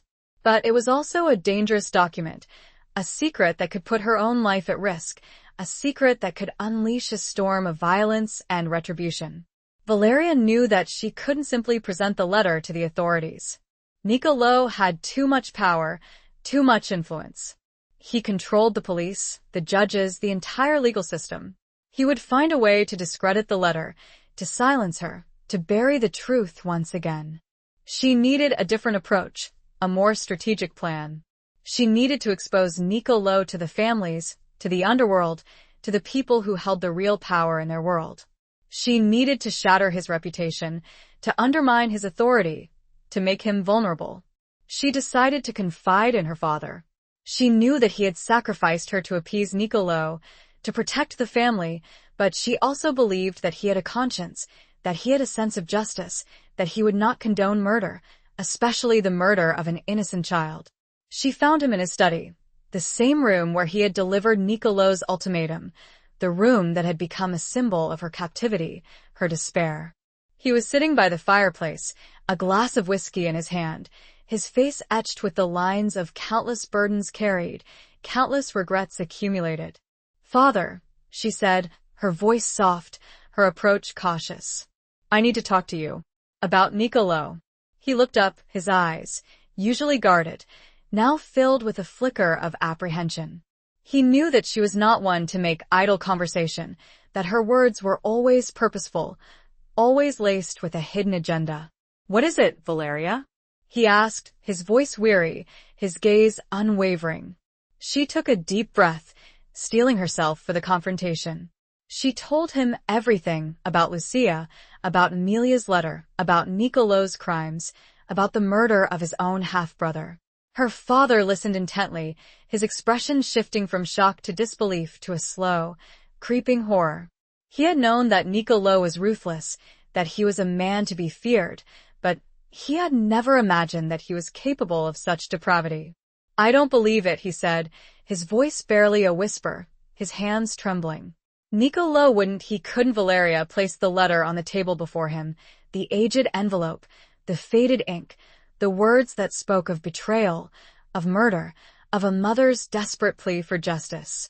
"Read it," she said, her voice firm, her determination unwavering. "Read it and tell me you don't believe it." Her father hesitated for a moment, his eyes fixed on the letter, as if it were a venomous snake, ready to strike. Then, with trembling hands, he picked it up, opened it, and began to read. As he read, his face paled, his eyes filled with tears, his body shaking with a mixture of grief and rage. He had sacrificed his daughter to a monster, a man who had murdered his own flesh and blood, a man who represented everything he despised. I didn't know," he said, his voice choked with emotion, his words a desperate plea for forgiveness. "I swear, Valeria, I didn't know." "I believe you," Valeria said, her voice softening, her anger replaced by a profound sadness, a shared grief. "But it's too late. He has to be stopped. He has to pay for what he's done." Her father nodded, his eyes filled with a newfound determination, a resolve to right the wrong he had committed, to protect his daughter, to avenge the innocent lives that Nicolo had taken. He would help. He would do anything. He knew the families. He knew how to get this in front of the council. "We have to be careful," he said, his voice firm, his gaze unwavering. "Nicolo is powerful. He has allies. We need to expose him in a way that he cannot deny, that he cannot escape." They made a plan, a dangerous gamble, a desperate attempt to bring Nicolo down, to expose his crimes to the world, to reclaim their lives, their freedom. They would present the letter to the Council of Families, the governing body of the underworld, the only authority that Nicolo could not control. It was a risky move, a move that could backfire, that could unleash a war between the families, that could cost them their lives. But they had no other choice. They had to fight. They had to seek justice. They had to break free from the chains of loyalty and fear that had bound them for so long. The price of loyalty was too high, and the glimmer of love between father and daughter, once dimmed by duty, was now rekindled by a shared purpose, a shared determination to right the wrong, to bring light to the darkness. The meeting was set. Now they wait. Chapter 11. Secrets Buried in the Family Crypt. The days leading up to the council meeting were filled with a tense anticipation, a sense of impending doom mixed with a flicker of hope. Valeria and her father worked tirelessly, preparing their case, gathering evidence, anticipating Nicolo's defenses, planning their every move. They knew that Nicolo would not go down without a fight. He would use all his power, all his influence, to discredit them, to silence them, to maintain his control. He would lie, he would threaten, he would manipulate, he would do anything to protect his reputation, his empire. Valeria found herself drawn to the family crypt, a secluded place beneath the villa, a place where generations of Marquesses were laid to rest. It was a cold, damp space, filled with the scent of dust and decay, a palpable sense of history and loss. But it was also a place of peace, a place where she could connect with her ancestors, where she could draw strength from their struggles, their triumphs, their unwavering loyalty to the family. She stood before her mother's tomb, a simple marble slab adorned with a carving of an angel, a symbol of her mother's gentle spirit, her unwavering love. She had always felt a connection to her mother, even though she had died when Valeria was just a child. She had always believed that her mother's death was a tragic accident, a sudden illness that had taken her too soon. But now, after learning about Nicolo's ruthlessness, about his willingness to eliminate anyone who threatened his power, she wondered if there was more to the story. She wondered if her mother's death was not an accident, but a carefully orchestrated murder, a way for Nicolo's father, Antonio, to silence a potential threat, to protect his secret affair with Emilia Rossi. The timeline, it was tight, but it was possible. She spoke to her mother, her voice barely a whisper, her words carried on the still air of the crypt. She told her about Nicolo's ultimatum, about the marriage proposal, about her desperate fight for freedom. She told her about Emilia's letter, about the murder of Alessandro, about the plan to expose Nicolo to the Council of Families. "I need your strength, Mother," she said, her voice trembling, her tears falling onto the cold marble. "I need your guidance. I need your courage. Help me to do what is right. Help me to bring justice to those who have been wronged." As she stood there, in the silence of the crypt, she felt a presence, a warmth, a sense of peace that enveloped her. It was as if her mother were there, with her, offering her comfort, her support, her unwavering love. She noticed something she hadn't seen before, a small inscription on the base of her mother's tomb, hidden beneath a layer of dust. She carefully wiped away the dust, revealing a single word, Verita. Truth. The word resonated with her, a message from her mother, a reminder of the importance of truth, of justice, of fighting for what is right, no matter the cost. It was a sign, a confirmation that she was on the right path, that she was doing what her mother would have wanted her to do. She left the crypt, her heart filled with a renewed sense of purpose, a steely determination to expose Nicolo's lies, to reveal the truth, to bring him to justice. She had the strength of her ancestors behind her, the guidance of her mother, the unwavering support of her father. She returned to the villa, to the preparations for the council meeting, to the dangerous game she was playing. She knew that the risks were enormous, that her life was on the line, but she was not afraid. She was ready to face Nicolo, to confront him with his crimes, to shatter his carefully constructed world. The day of the council meeting arrived, a day of reckoning, a day that would determine not only Valeria's future, but also the fate of the families, the balance of power in their world. The meeting was to be held in a neutral location, a secluded villa in the countryside, a place where the families could gather in secret, where they could discuss their affairs without fear of interference from the authorities. Valeria and her father arrived, their faces grim, their hearts pounding in their chests. They were surrounded by guards, loyal men who had sworn to protect them, men who were willing to risk their lives for the Marchesi family.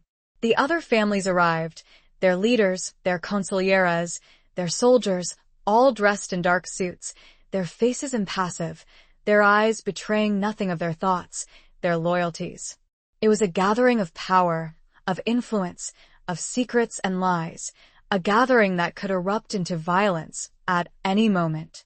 Nicolo arrived last, his entrance dramatic, his presence commanding.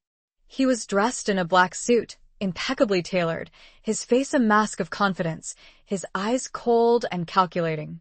He greeted the other family leaders with a nod, a subtle acknowledgement of their power, a reminder of his own. He saw Valeria, standing beside her father, her expression defiant, her gaze unwavering. He smiled, a slow, knowing smile that didn't quite reach his eyes. He knew that she was a threat, that she had something up her sleeve, but he was confident that he could handle her, that he could silence her, that he could maintain his control. He had faced down threats before. He would again. Or so he thought. Valeria had a secret of her own now. A question forming. A doubt she needed to confirm. About her mother. Chapter 12. The unraveling of Nicolo's past. The council chamber was a large, imposing room with a long, mahogany table at its center, surrounded by chairs for the family leaders and their consiglieras. The air was thick with tension, with unspoken rivalries, with the weight of generations of secrets and betrayals. Valeria and her father sat at one end of the table, Nicolo at the other, their gazes locking across the expanse, a silent battle of wills, a prelude to the storm that was about to break. The other family leaders sat along the sides, their faces impassive, their eyes betraying nothing of their thoughts, their allegiances. The meeting began with the usual formalities, the discussion of business matters, the settling of disputes, the negotiation of alliances. But everyone knew that the real issue, the reason for this gathering, was the Marchesi-Moretti conflict, the proposed marriage alliance, the rumors of Niccolò's crimes. Finally, the time came for Valeria to speak. She rose from her chair, her heart pounding in her chest, her voice trembling slightly, but her determination unwavering. She looked at the faces around the table, the powerful men who controlled their world, the men who held her fate in their hands. "I have come before you today," she began, her voice clear and strong, "to speak of a matter that concerns us all. A matter of justice, of truth, of the very foundations of our families." She told them about Marco's death, about the debt, about Niccolò's ultimatum, about the forced marriage proposal.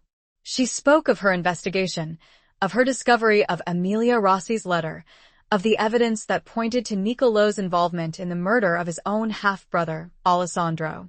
The room was silent, the only sound Valeria's voice, her words echoing through the chamber, shattering the carefully constructed facade of Niccolò's power, exposing the darkness that lurked beneath. Niccolò sat impassive, his face a mask of indifference, his eyes betraying nothing of his thoughts, his emotions. He had anticipated this. He had prepared for it. He had a plan to counter her accusations, to discredit her, to silence her. "These are baseless accusations," he said, his voice calm and controlled, his gaze sweeping across the faces of the other family leaders. "The ravings of a desperate woman, a woman who seeks to avoid her obligations, to break a sacred bond."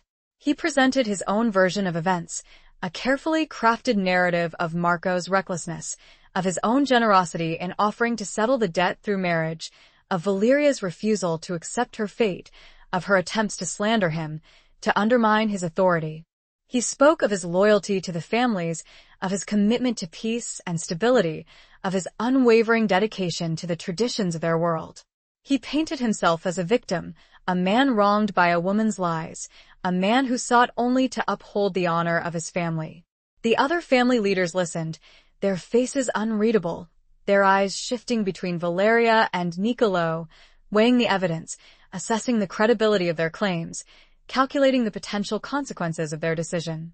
Valeria's father spoke, supporting his daughter's accusations, presenting Emilia's letter as proof of Niccolò's crimes, demanding justice for Alessandro, for Emilia, for all those who had suffered under Niccolò's ruthless reign. The debate raged back and forth, accusations and counter-accusations flying across the table, the tension in the room rising to a fever pitch. The families were divided, some supporting Valeria, some supporting Niccolò, their allegiances shifting, their loyalties tested. Then, Valeria played her final card, a question that she had been holding back, a question that she hoped would expose the truth, would shatter Niccolò's composure, would reveal the darkness that lay at the heart of his soul. "Niccolò," she said, her voice clear and steady, her gaze locking onto his. "Tell me, what happened to my mother?" The question hung in the air, a sudden silence descending upon the room, all eyes turning to Niccolò, waiting for his answer. Niccolò's facade finally cracked, a flicker of surprise, of fear, crossing his features. He had not expected this.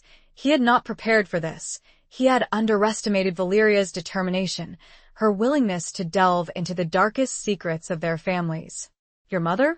he said, his voice faltering, his composure shaken. What are you talking about?" "You know what I'm talking about," Valeria said, her voice rising, her anger flaring. "My mother's death. Was it an accident? Or was it murder? Just like Alessandro? Just like Emilia?" Niccolò's eyes darted around the room, seeking support, seeking an escape, but finding none. The other family leaders were watching him, their faces now filled with suspicion, with doubt, with the dawning realization that Valeria's accusations might be true. He stammered, he hesitated, he tried to deny it, but his words were hollow, his denials unconvincing. The truth was written on his face, in his eyes, in the tremor of his hands. "I don't know what you're talking about," he said, his voice barely a whisper, his power crumbling before the weight of Valeria's accusation, before the collective judgment of the families. "Liar!" Valeria cried, her voice filled with rage, with grief, with the pain of a daughter who had finally discovered the truth about her mother's death. "You killed her. You killed her because she knew. She knew about your father's affair. She knew about Alessandro. She was a threat to you, just like he was. Just like I am." The room erupted in chaos, accusations flying, voices raised in anger, the families on the brink of war. Nicolo's carefully constructed world was collapsing around him, his lies exposed, his crimes revealed, his power shattered. He had lost. Valeria had won. But it was a victory tinged with sorrow, with the pain of loss, with the knowledge that the world she had known, the world of her family, was forever tainted by betrayal, by violence, by the darkness that lurked beneath the surface. He stood, defiant to the end. But his eyes, they told a different story. He looked at Valeria, and for the first time, she saw not the monster, but a broken man. The families began to turn. He was finished. Chapter 13. A Night of Reckoning and Revelations. The aftermath of the council meeting was a whirlwind of chaos and shifting alliances. Nicolo's power, once absolute, was now fractured, his reputation tarnished, his authority challenged. The families, divided and suspicious, were on the brink of war, the fragile peace of their world shattered by Valeria's revelations. Nicolo, stripped of his allies, facing the wrath of the families, retreated to his New York estate, a fortress of solitude and simmering rage. He had underestimated Valeria. He had underestimated the power of truth. He had underestimated the enduring strength of family bonds. Valeria and her father returned to the Marchesi estate, exhausted but vindicated, their victory bittersweet, their future uncertain. They had exposed Nicolo's crimes, they had broken free from his grasp, but they had also unleashed a storm of violence and retribution, a storm that could consume them all. The other families, wary of Nicolo's treachery, began to distance themselves, to reassess their alliances, to prepare for the inevitable conflict. The underworld was in turmoil, the balance of power shifting, the future unpredictable. Valeria knew that Nicolo would not surrender easily. He would seek revenge. He would try to reclaim his power. He would not hesitate to use violence, to eliminate anyone who stood in his way. She had to be prepared. She had to protect herself, her family, her allies. She reached out to Isabella, Nicolo's estranged sister, the woman who had defied him, who had chosen a different path, a life outside the confines of the famiglia. She had found her, living a quiet life in a remote village, far from the shadows of their world.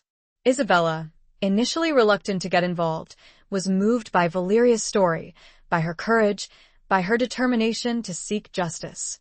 She had always suspected Nicolo's involvement in Alessandro's disappearance, in Emilia's death, but she had never had the proof, the courage to confront him. She agreed to help Valeria, to provide her with information, with support, with a safe haven if needed. She had contacts, allies, people who had also suffered under Nicolo's rule, people who were willing to fight for a different future. Together, Valeria and Isabella began to build a coalition, a network of resistance, a force that could challenge Nicolo's power, that could bring him to justice, that could create a new order in their world. The night of reckoning arrived, a night of violence and revelations, a night that would change the course of their lives forever. Nicolo, desperate to reclaim his power, launched a series of attacks, targeting Valeria, her father, their allies, anyone who had dared to defy him. The Marchesi estate was besieged, the villa surrounded by Nicolo's men, a battle raging between the loyal guards and the invading forces. Valeria, her father, and Isabella fought side by side, defending their home, their lives, their freedom. The fighting was fierce, brutal, the villa echoing with the sounds of gunfire, of screams, of the clash of steel. Valeria, armed with a pistol, fought with a courage and determination she never knew she possessed, protecting her father, protecting Isabella, protecting the legacy of her family. Her father, despite his age, fought with the strength and ferocity of a young man, defending his daughter, avenging his wife, seeking redemption for his past mistakes.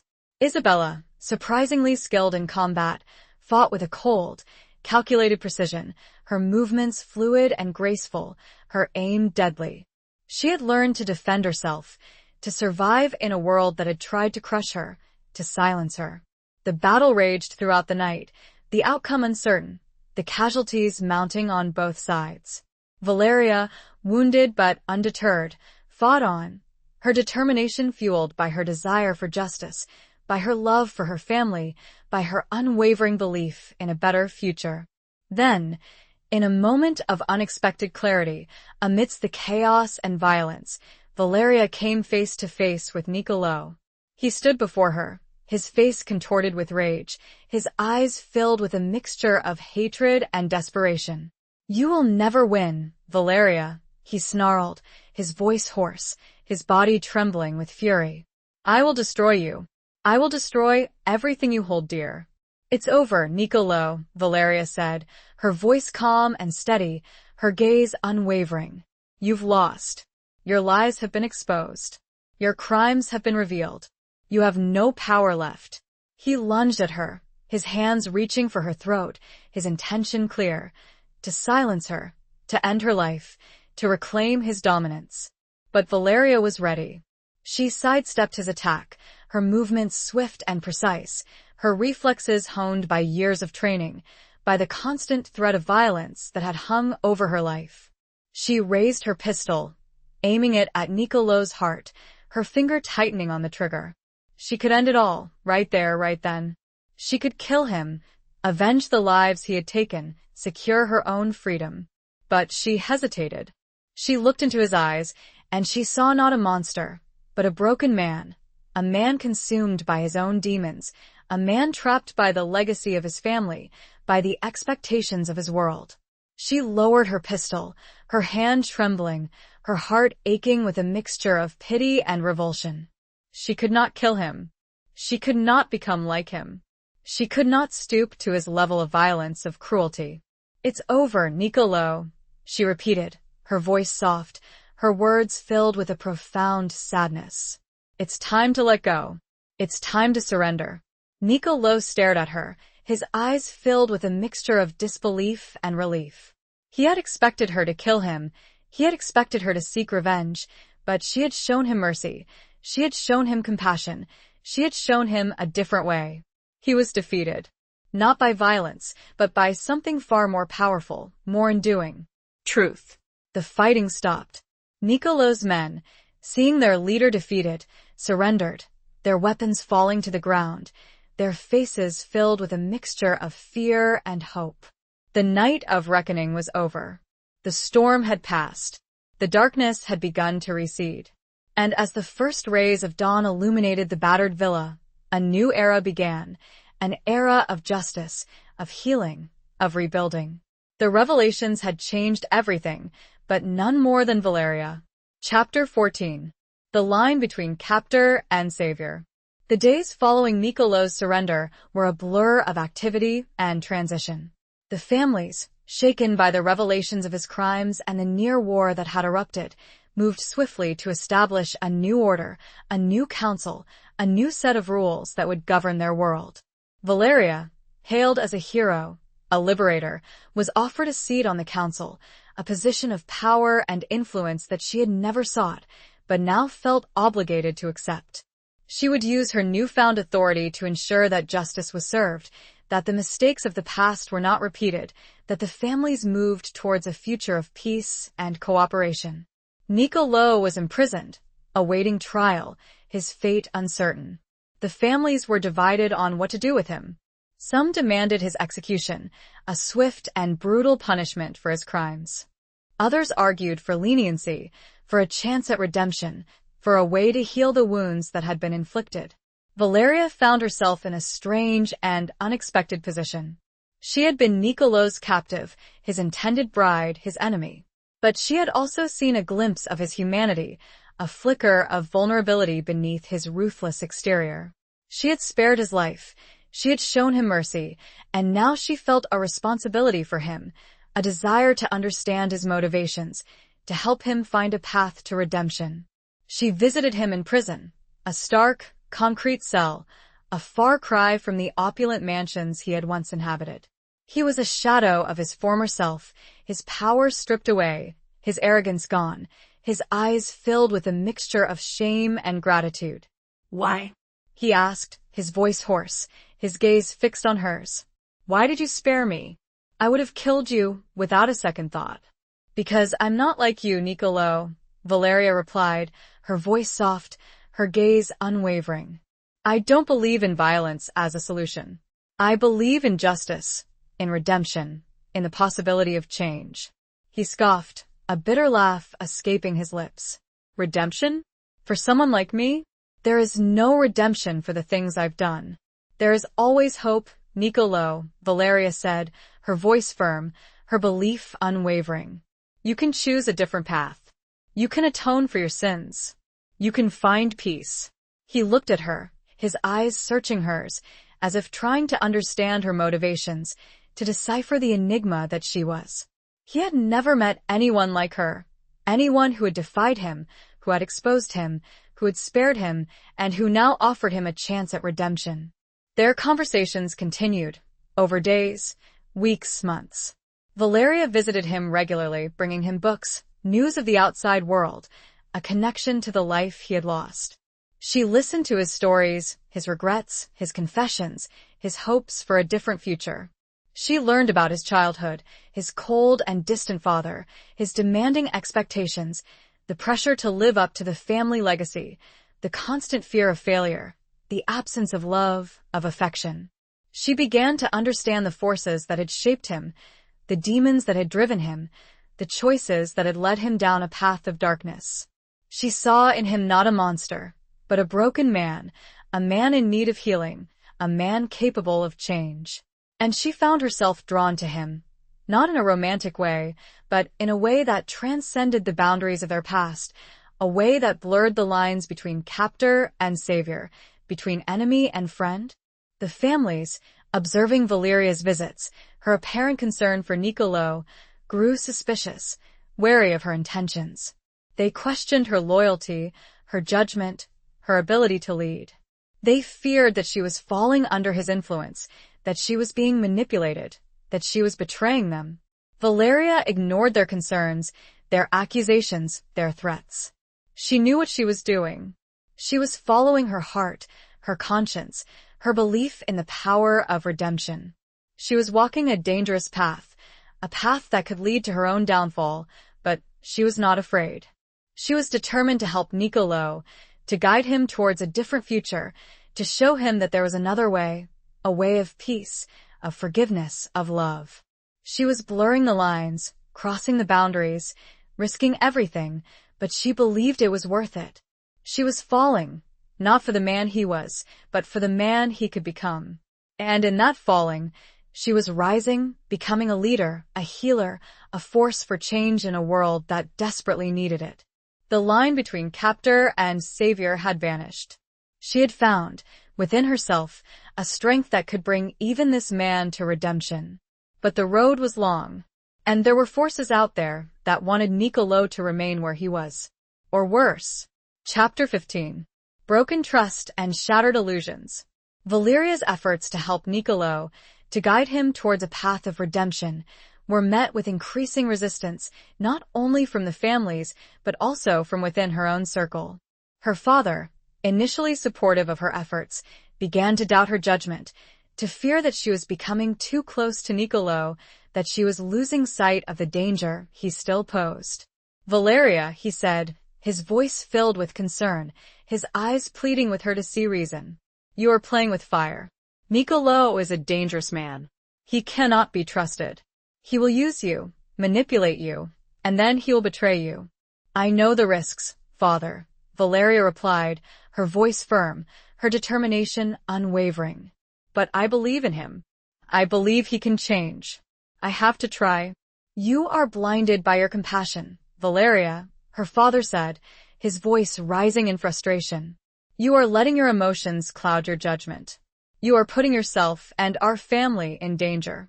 Their arguments became more frequent, more intense, the bond between them strained by their differing views, by their conflicting loyalties. Valeria felt isolated, misunderstood, her efforts to heal the wounds of the past creating new divisions, new conflicts. Sophia, her childhood friend, her confidant, also expressed her concerns, her doubts about Valeria's relationship with Niccolò. Valeria, Sophia said, her voice soft, her hand reaching out to grasp Valeria's across the table. I'm worried about you. You're spending too much time with him. You're changing. I'm not changing, Sophia, Valeria said, her voice defensive, her eyes avoiding Sophia's gaze. I'm just trying to help him. Help him? Sophia scoffed, a hint of bitterness in her voice. He's a murderer, Valeria. He's a monster. He doesn't deserve your help. He deserves to rot in prison. He's more than that, Sophia, Valeria said, her voice pleading, her eyes searching Sophia's for understanding.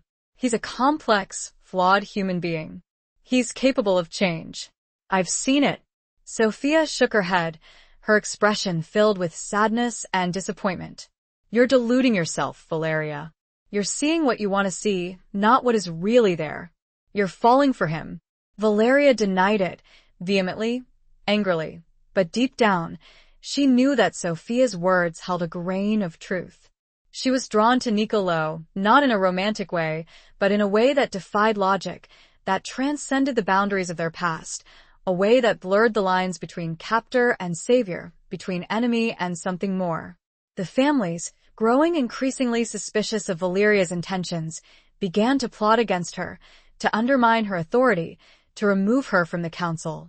They saw her as a threat, a liability, a woman who had become too close to the enemy, a woman who could no longer be trusted. Giovanni, her cousin, the man who had helped her expose Niccolò, now turned against her, seeing an opportunity to seize power, to elevate his own status, to become the leader he had always aspired to be. He spread rumors, whispered lies, fueled the suspicions of the families, painting Valeria as a traitor, a collaborator, a woman who had betrayed her family, her heritage, her world.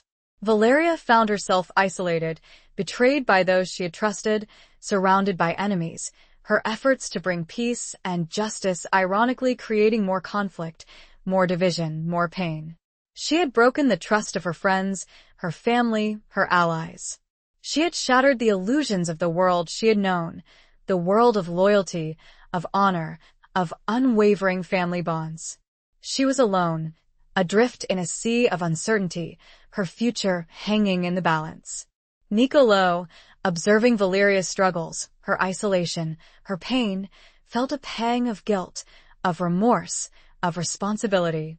He had caused this, he had brought this upon her, he had shattered her world, even as she was trying to save his. Valeria, he said, his voice low, his gaze filled with a mixture of regret and admiration. You should walk away. You should leave me to my fate. You don't owe me anything.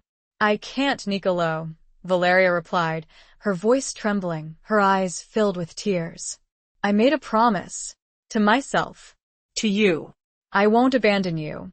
You're a fool, Valeria, he said, his voice soft, his words tinged with a hint of affection. A beautiful, foolish, stubborn fool. She smiled, a weak, watery smile, her tears falling onto her clasped hands. Perhaps, she said, her voice barely a whisper. But I'm your fool. The words hung in the air, unspoken emotions swirling between them, a connection forged in adversity, in shared pain, in a mutual desire for redemption. The trust she had broken with others, she was building with him, a fragile, uncertain bond, a glimmer of hope in the darkness that surrounded them. But was this bond real? Or a manipulation? She was not sure anymore. Everything she thought she knew was crumbling around her. Chapter 16. The gathering storm of retribution. The betrayal of Giovanni and the growing hostility of the families forced Valeria to make a difficult decision. She could no longer stay at the Marchesi estate, a place that had once been her sanctuary, now a target for her enemies, a symbol of her isolation.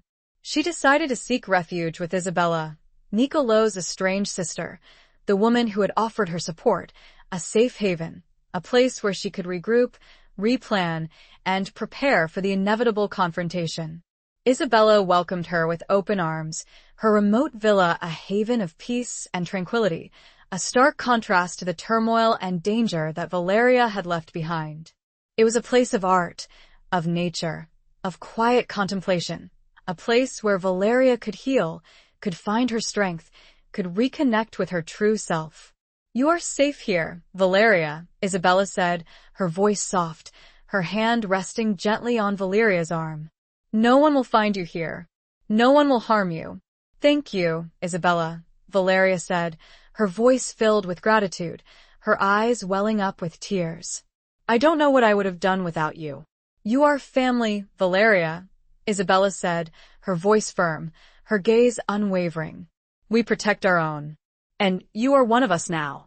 The bond between them, forged in adversity, strengthened by their shared defiance of Nicolo, by their mutual desire for justice, for a better future, became a source of comfort and strength for Valeria. She found in Isabella a kindred spirit, a woman who understood her struggles, her pain, her unwavering determination. They spent hours talking, sharing their stories, their fears, their hopes. Valeria learned more about Isabella's past, her escape from the famiglia, her life as an artist, her quiet defiance of the traditions that had sought to control her. Isabella, in turn, learned more about Valeria's relationship with Nicolo, her efforts to help him find redemption, her belief in his capacity for change. She understood Valeria's compassion, her empathy, her willingness to see the good in even the most flawed human beings. "He's not worth it, Valeria," Isabella said, her voice filled with a mixture of concern and warning. "Nicolo is a dangerous man. He's caused you enough pain. Let him go." "I can't, Isabella," Valeria replied, her voice firm, her determination unwavering. "I made a promise, and I believe in him. I believe he can change." "You're a fool, Valeria," Isabella said, her voice soft, her words tinged with a hint of admiration. "But you're a brave fool, and I will stand by you no matter what." Together, they began to prepare for the inevitable confrontation with Giovanni and the families. They gathered intelligence, identified their enemies, assessed their strengths and weaknesses, planned their strategy. They reached out to their allies, the few remaining people who still trusted Valeria, the people who believed in her vision of a different future, a future free from violence, from oppression, from the suffocating traditions of the past. They discovered that Giovanni was planning a coup, a move to seize control of the council, to eliminate Valeria and her supporters, to establish himself as the new leader, a leader who would rule with an iron fist, a leader who would be even more ruthless than Nicolo. The storm of retribution was gathering, the clouds darkening, the thunder rumbling in the distance. Valeria and Isabella knew that they had to act quickly, decisively, to prevent Giovanni from succeeding, to protect themselves, to preserve their vision of a better future. They decided to expose Giovanni's treachery, to reveal his plans to the remaining members of the council, to the families who still held onto a sense of justice, of honor, of loyalty. They gathered evidence, documents, recordings, testimonies, anything that could prove Giovanni's betrayal, that could undermine his authority, that could turn the families against him. It was a dangerous game, a risky gamble, but they had no other choice. They had to fight, they had to resist, they had to reclaim their world from the forces of darkness, of corruption, of tyranny. The stage was set for a final confrontation, a battle for the soul of the families, a clash between the old ways and the new, a struggle between those who sought power through violence and those who sought peace through justice. Valeria, standing at the precipice of this conflict, felt a surge of determination, a renewed sense of purpose. She was not alone. She had Isabella by her side. She had the support of her allies. She had the strength of her convictions, and she had Nicolo's words, echoing in her mind, a reminder of the man he could become, the man she believed he was capable of being. She sent a message to Nicolo, a warning and a plea. She asked for his help. One last time. Chapter 17. Into the heart of the lion's den. Valeria's message to Nicolo was a desperate gamble, a plea for help from the man who had once been her captor, her enemy, the man who had caused her so much pain. But she believed in him, in his capacity for change, in the flicker of humanity she had seen beneath his ruthless exterior. The message was simple, direct. Giovanni is planning a coup. He seeks to control the council, to eliminate me and my allies. I need your help. Meet me. Tonight. She gave him the location, a secluded warehouse on the docks, a neutral ground, a place where they could talk without fear of interference, without being watched. She knew that it was a risk, that he could betray her, that he could use this opportunity to escape, to reclaim his power, to exact his revenge. But she had to trust him. She had to believe that the connection they had forged, the fragile bond of understanding and something more, was real, that it would hold, that it would guide him towards the right choice. Nicolo received the message, his reaction a mixture of surprise, suspicion, and a flicker of hope. He had been isolated in his prison cell, cut off from the outside world, his power stripped away, his future uncertain. He had thought of Valeria often, of her courage, her compassion, her unwavering belief in him, a belief that had shaken him to his core, a belief that had challenged his very identity. He had a choice to make. He could ignore her plea, remain in his cell, let the families fight amongst themselves, let Giovanni seize control, let Valeria face her fate alone. Or he could help her, risk everything, betray the expectations of his world, embrace the possibility of redemption, of a different future. He made his decision. He would help her. He would risk everything. He would fight for the woman who had spared his life, who had shown him mercy, who had believed in him when no one else had. He used his remaining contacts, the few loyal men who still believed in him, to orchestrate his escape, a daring and dangerous plan that relied on stealth, on timing, on the element of surprise. He slipped out of his cell, unnoticed, under the cover of darkness, making his way through the labyrinthine corridors of the prison, his heart pounding in his chest, his mind racing with a mixture of fear and anticipation. He met Valeria at the warehouse, the air thick with tension, with unspoken questions, with the weight of their shared past, their uncertain future. They stood facing each other, two figures silhouetted against the dim light filtering through the grimy windows, two former adversaries, now allies. You came, Valeria said, her voice soft, her gaze searching his, seeking confirmation of his intentions, of his loyalty. I did, Nicolo replied, his voice low, his gaze unwavering. I made a promise. To myself. To you. He told her about his escape, about the risks he had taken, about the men who had helped him, the men who still believed in him, the men who were willing to fight for him. Why, Nicolo? Valeria asked, her voice filled with a mixture of gratitude and confusion. Why are you doing this? He looked at her, his eyes filled with a depth of emotion she had never seen before, a mixture of regret, of remorse, of something that looked like love. Because you were right, Valeria, he said, his voice barely a whisper. There is another way, a better way, and I want to find it. With you. Their words hung in the air, a moment of profound connection, a turning point in their relationship, a shift from enemies to something more, something that defied definition, something that transcended the boundaries of their world. They discussed Giovanni's plan, his strategy, his allies, his weaknesses. They shared information, intelligence, insights, forming a plan of their own, a counterattack, a way to expose Giovanni's treachery, to prevent him from seizing control, to save the families from another reign of terror. They were going to the council. Together. They knew that they were walking into the heart of the lion's den, that they were facing overwhelming odds, that their lives were on the line. But they were not afraid. They were together. And they were ready to fight. For justice. For peace. For a future they could build together. A future free from the shadows of the past. A future filled with the possibility of love. The escape was noted. The alarm sounded. But it was too late. They were gone. Chapter 18. A choice between two worlds. The emergency council meeting was called to order amidst a palpable atmosphere of tension and suspicion. Giovanni, confident in his plan and his control over the majority of the families, stood before the assembled leaders, his face a mask of righteous indignation, his voice ringing with accusations. Valeria Marchesi is a traitor, he declared, his gaze sweeping across the faces of the council members, seeking confirmation, seeking support. She has consorted with the enemy. She has betrayed our traditions. She has endangered us all. She must be removed from the council, stripped of her authority, and punished for her crimes.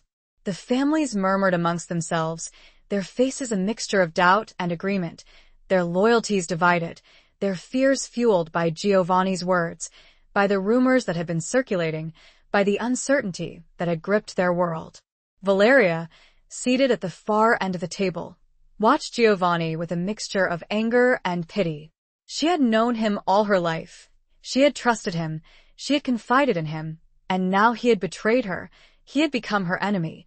He was seeking to destroy her. She rose to speak, her voice calm and steady, her gaze unwavering, her presence commanding respect, despite the accusations leveled against her. Giovanni speaks of betrayal, she said, her voice echoing through the chamber. But it is he who has betrayed us. It is he who has plotted against the council, who has sought to seize power through lies and manipulation, who has endangered the families with his reckless ambition. She presented her evidence, the documents, the recordings, the testimonies that exposed Giovanni's treachery, that revealed his plan to overthrow the council, to eliminate his rivals, to establish himself as the new, undisputed leader. The families listened, their faces growing increasingly troubled, their doubts about Valeria replaced by a dawning realization that Giovanni was the true threat, that he was the one who had betrayed their trust, that he was the one who sought to destroy their world. But Giovanni was not finished. He had one more card to play, a desperate gamble to salvage his position, to discredit Valeria, to turn the families against her once and for all. Valeria speaks of justice, of peace, he sneered, his voice dripping with sarcasm. But she is a hypocrite. She has consorted with Niccolò Moretti, the man who murdered his own half-brother, the man who sought to control us all. She has aided his escape. She is in league with him. She is his lover. The accusation hung in the air, a shocking revelation, a calculated blow designed to shatter Valeria's credibility, to destroy her reputation, to turn the families against her. The room erupted in chaos, accusations flying, voices raised in anger, the families on the brink of violence, their fragile unity shattered by Giovanni's words. Valeria stood silent, her face pale, her heart pounding in her chest. She had known that this moment might come, that her relationship with Niccolò, however complex, however misunderstood, would be used against her. But she was not ashamed. She was not afraid. She would not deny the truth. Before she could speak, a voice, strong and clear, cut through the chaos. It's true. All eyes turned to the entrance of the chamber, where Niccolò Moretti stood, his presence unexpected, his appearance shocking, his words echoing through the room, confirming Giovanni's accusation, sealing Valeria's fate. He had escaped from prison. He had defied the families. He had returned to the council, not to reclaim his power, but to defend Valeria. I escaped, Niccolò said, his voice firm, his gaze locking onto Valeria's, his eyes filled with a mixture of love and regret. Not to seek revenge, not to reclaim my position, but to stand by Valeria, to protect her, to tell the truth. He confessed to his crimes, to the murder of Alessandro, to the silencing of Emilia, to the pain he had caused, to the darkness that had consumed him. He spoke of his regrets, of his remorse, of his desire for redemption, of his hope for a different future. He spoke of Valeria, of her courage, her compassion, her unwavering belief in him, a belief that had changed him, that had shown him a different path, that had given him a reason to live, a reason to fight for something more than power, more than revenge. I love her, he said, his voice barely a whisper, his words a confession, a declaration, a testament to the transformative power of love, a love that had blossomed in the most unlikely of circumstances, a love that had defied the boundaries of their world. The families were stunned, speechless, their world turned upside down, their assumptions shattered, their loyalties tested.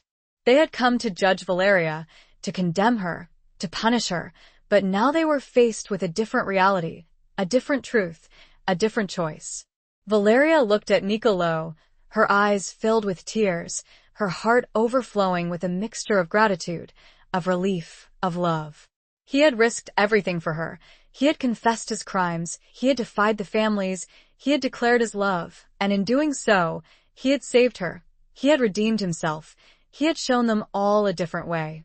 She had a choice to make. A choice between two worlds. The world of her family, of tradition, of the council. A world that had condemned her, that had sought to destroy her, that had rejected Niccolò. Or the world of love, of redemption, of a future with Niccolò, a future that was uncertain, that was dangerous, that was filled with challenges, but also with hope, with possibility, with the promise of a different life. She made her choice. She walked towards him. She stood by his side. She took his hand. "I love you too," she said, and she turned to face the families. She had made her choice. Chapter 19. The Scars That Bind Us Together. Valeria's declaration of love for Niccolò, her decision to stand by his side, sent shockwaves through the council chamber. The families, already reeling from Niccolò's confession and Giovanni's exposure, were now faced with a reality they could scarcely comprehend. The Marchesi heiress, the woman who had exposed Niccolò's crimes, was now openly aligned with him, bound to him by a love that defied their traditions, their expectations, their very understanding of the world. Giovanni, seeing his plans unravel, his power slipping away, made a last, desperate attempt to regain control. "They are both traitors," he shouted, his voice hoarse with rage, his eyes wild with desperation. "They must be punished. They must be eliminated."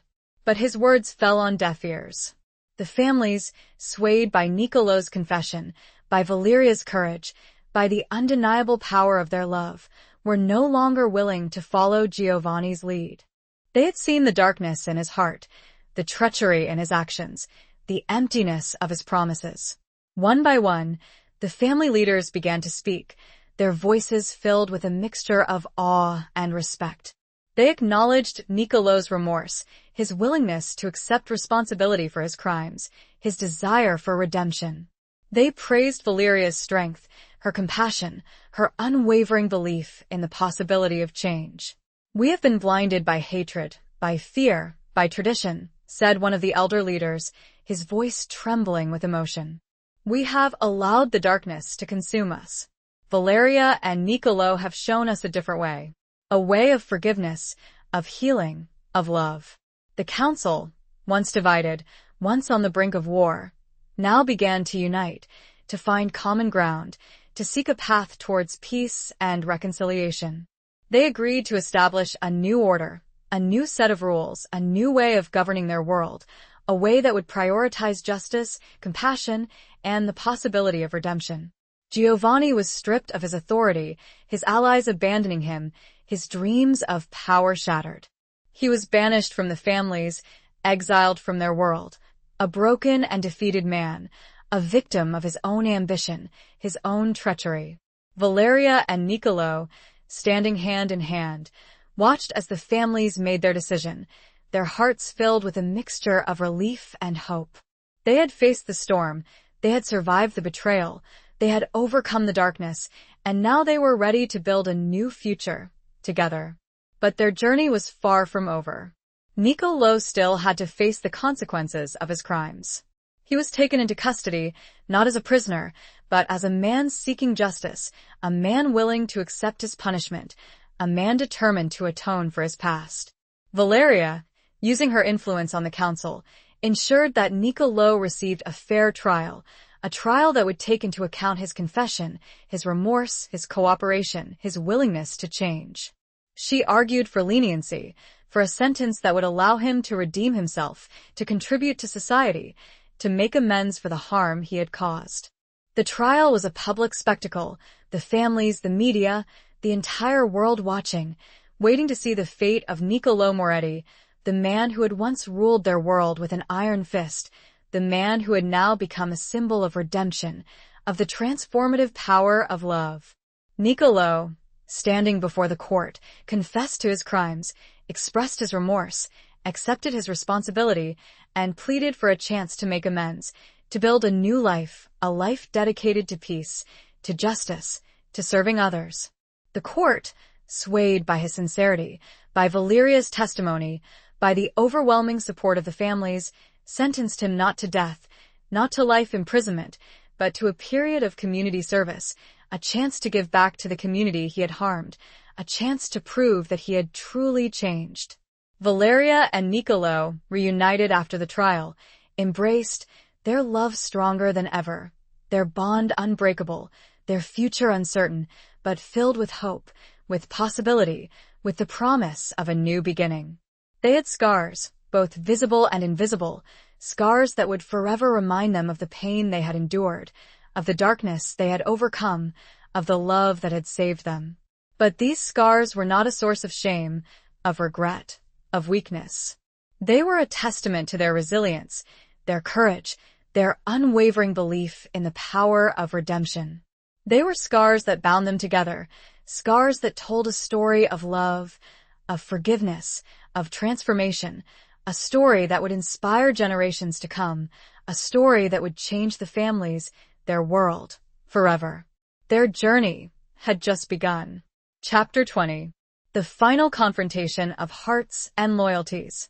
Niccolò's sentence of community service was a carefully orchestrated plan, designed to both punish him for his past crimes and allow him to demonstrate his commitment to change. He was assigned to work in a small, impoverished community on the outskirts of Palermo, a community that had been ravaged by the violence and corruption of the families, a community that had suffered under his own rule. He was tasked with rebuilding homes, mentoring troubled youth, organizing community events, and providing support to those who had been marginalized, forgotten, and left behind. It was a humbling experience, a stark contrast to the life of power and privilege he had once known. He faced hostility, suspicion, and resentment from the community members, who remembered him as the ruthless capo, the man who had brought them so much pain. They tested him, challenged him, pushed him to his limits, waiting for him to break, to revert to his old ways. But Niccolò persevered. He worked tirelessly, day after day, showing them through his actions, not his words, that he had changed, that he was committed to making amends, that he was determined to earn their trust. Valeria was by his side, supporting him, encouraging him, guiding him. She used her influence on the council to secure resources for the community, to advocate for their needs, to ensure that they received the support they deserved. She also faced her own challenges. Some members of the families still doubted her, still questioned her loyalty, still suspected her of being under Niccolò's influence. They whispered behind her back, they plotted against her, they tried to undermine her authority. But Valeria stood firm. She had chosen her path, she had chosen love, she had chosen redemption, and she would not be swayed by their doubts, their fears, their prejudices. She continued to serve on the council, advocating for change, for justice, for a future where the families would be a force for good, not for evil. She worked to reform the system, to create new opportunities for the disadvantaged, to heal the wounds of the past. Slowly, gradually, the community began to accept Niccolò, to see the change in him, to appreciate his efforts, to forgive him for his past. They saw his sincerity, his humility, his unwavering commitment to making a difference. The youth, in particular, were drawn to him, seeing in him a mentor, a role model, a man who had overcome his own demons, a man who had found a path to redemption. He taught them skills, he gave them hope, he showed them that there was a different way, a way out of the cycle of violence and poverty.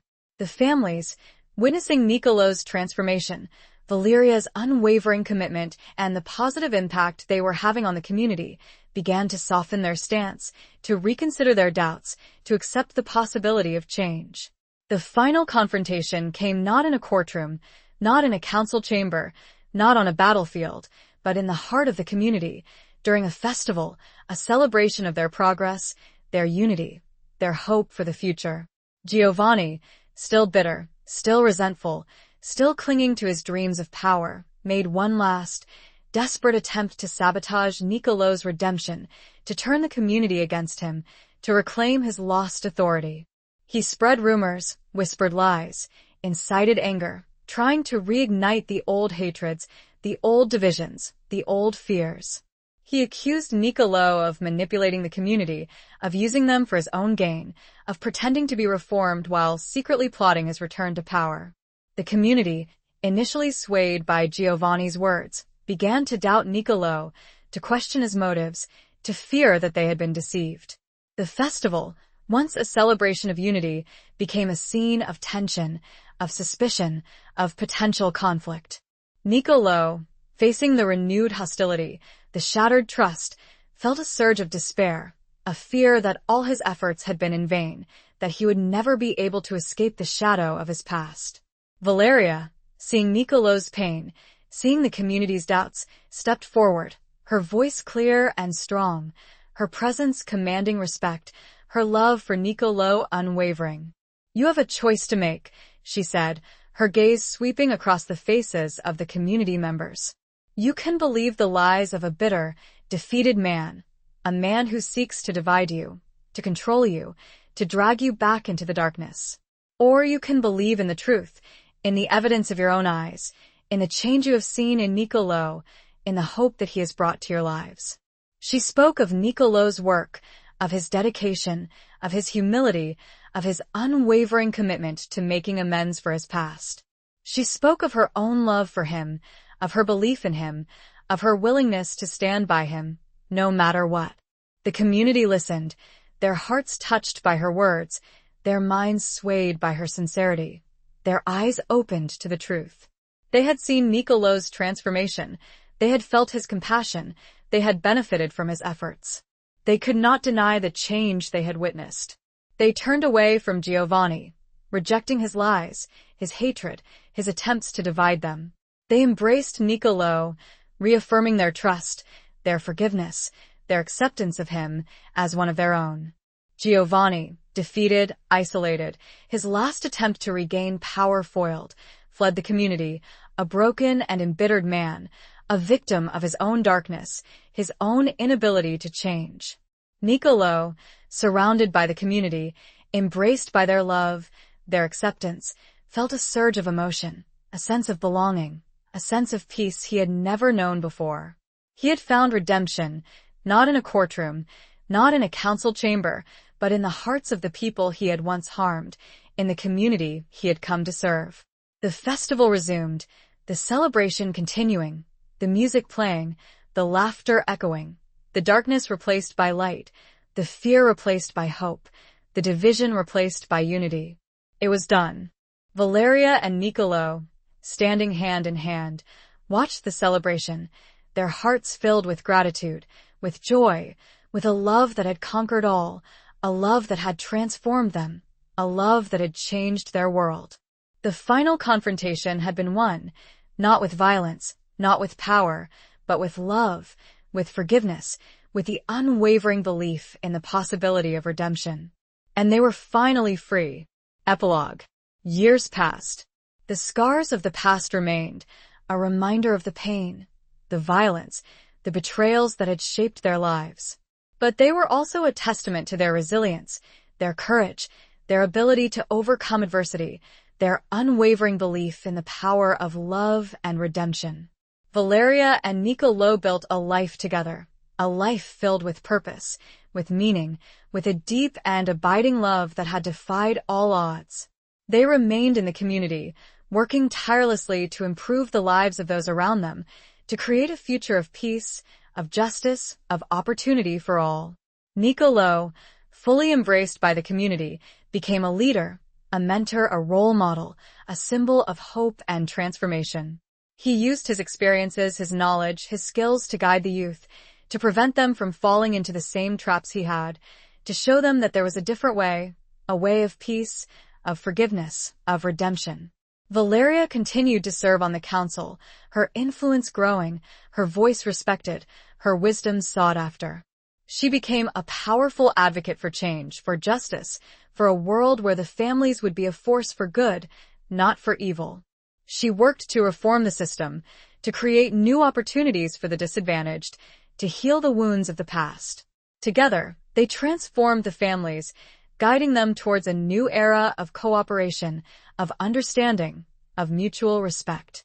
They established new rules, new codes of conduct, new ways of resolving disputes, replacing violence with dialogue, hatred with compassion, division with unity. The old ways, the ways of darkness, of betrayal, of ruthless ambition, faded into memory, replaced by a new vision, a new hope, a new future. The families, once feared and reviled, became a source of strength, of support, of community, a force for positive change in the world. Valeria and Niccolò had children, a son and a daughter, who grew up in a world vastly different from the one their parents had known. They were raised with love, with compassion, with a deep understanding of the importance of justice, of forgiveness, of redemption. They inherited their parents' strength, their courage, their unwavering belief in the possibility of change. They often visited the family crypt, standing before the tombs of their ancestors, remembering the past, honoring the sacrifices that had been made, learning from the mistakes that had been committed. They understood the weight of their legacy, the responsibility that came with their name, the importance of carrying on the work their parents had begun. One day, as Valeria and Niccolò stood in the crypt, their children by their side, their hands clasped together, they looked at each other, their eyes filled with a love that had endured the test of time, a love that had conquered all, a love that had changed their world. "We did it," Valeria said, her voice soft, her smile radiant. "We built a better future." Together, Niccolò replied, his voice filled with emotion, his gaze locking onto hers. "We did it together." The scars remained, but they were no longer a source of pain, of regret, of shame.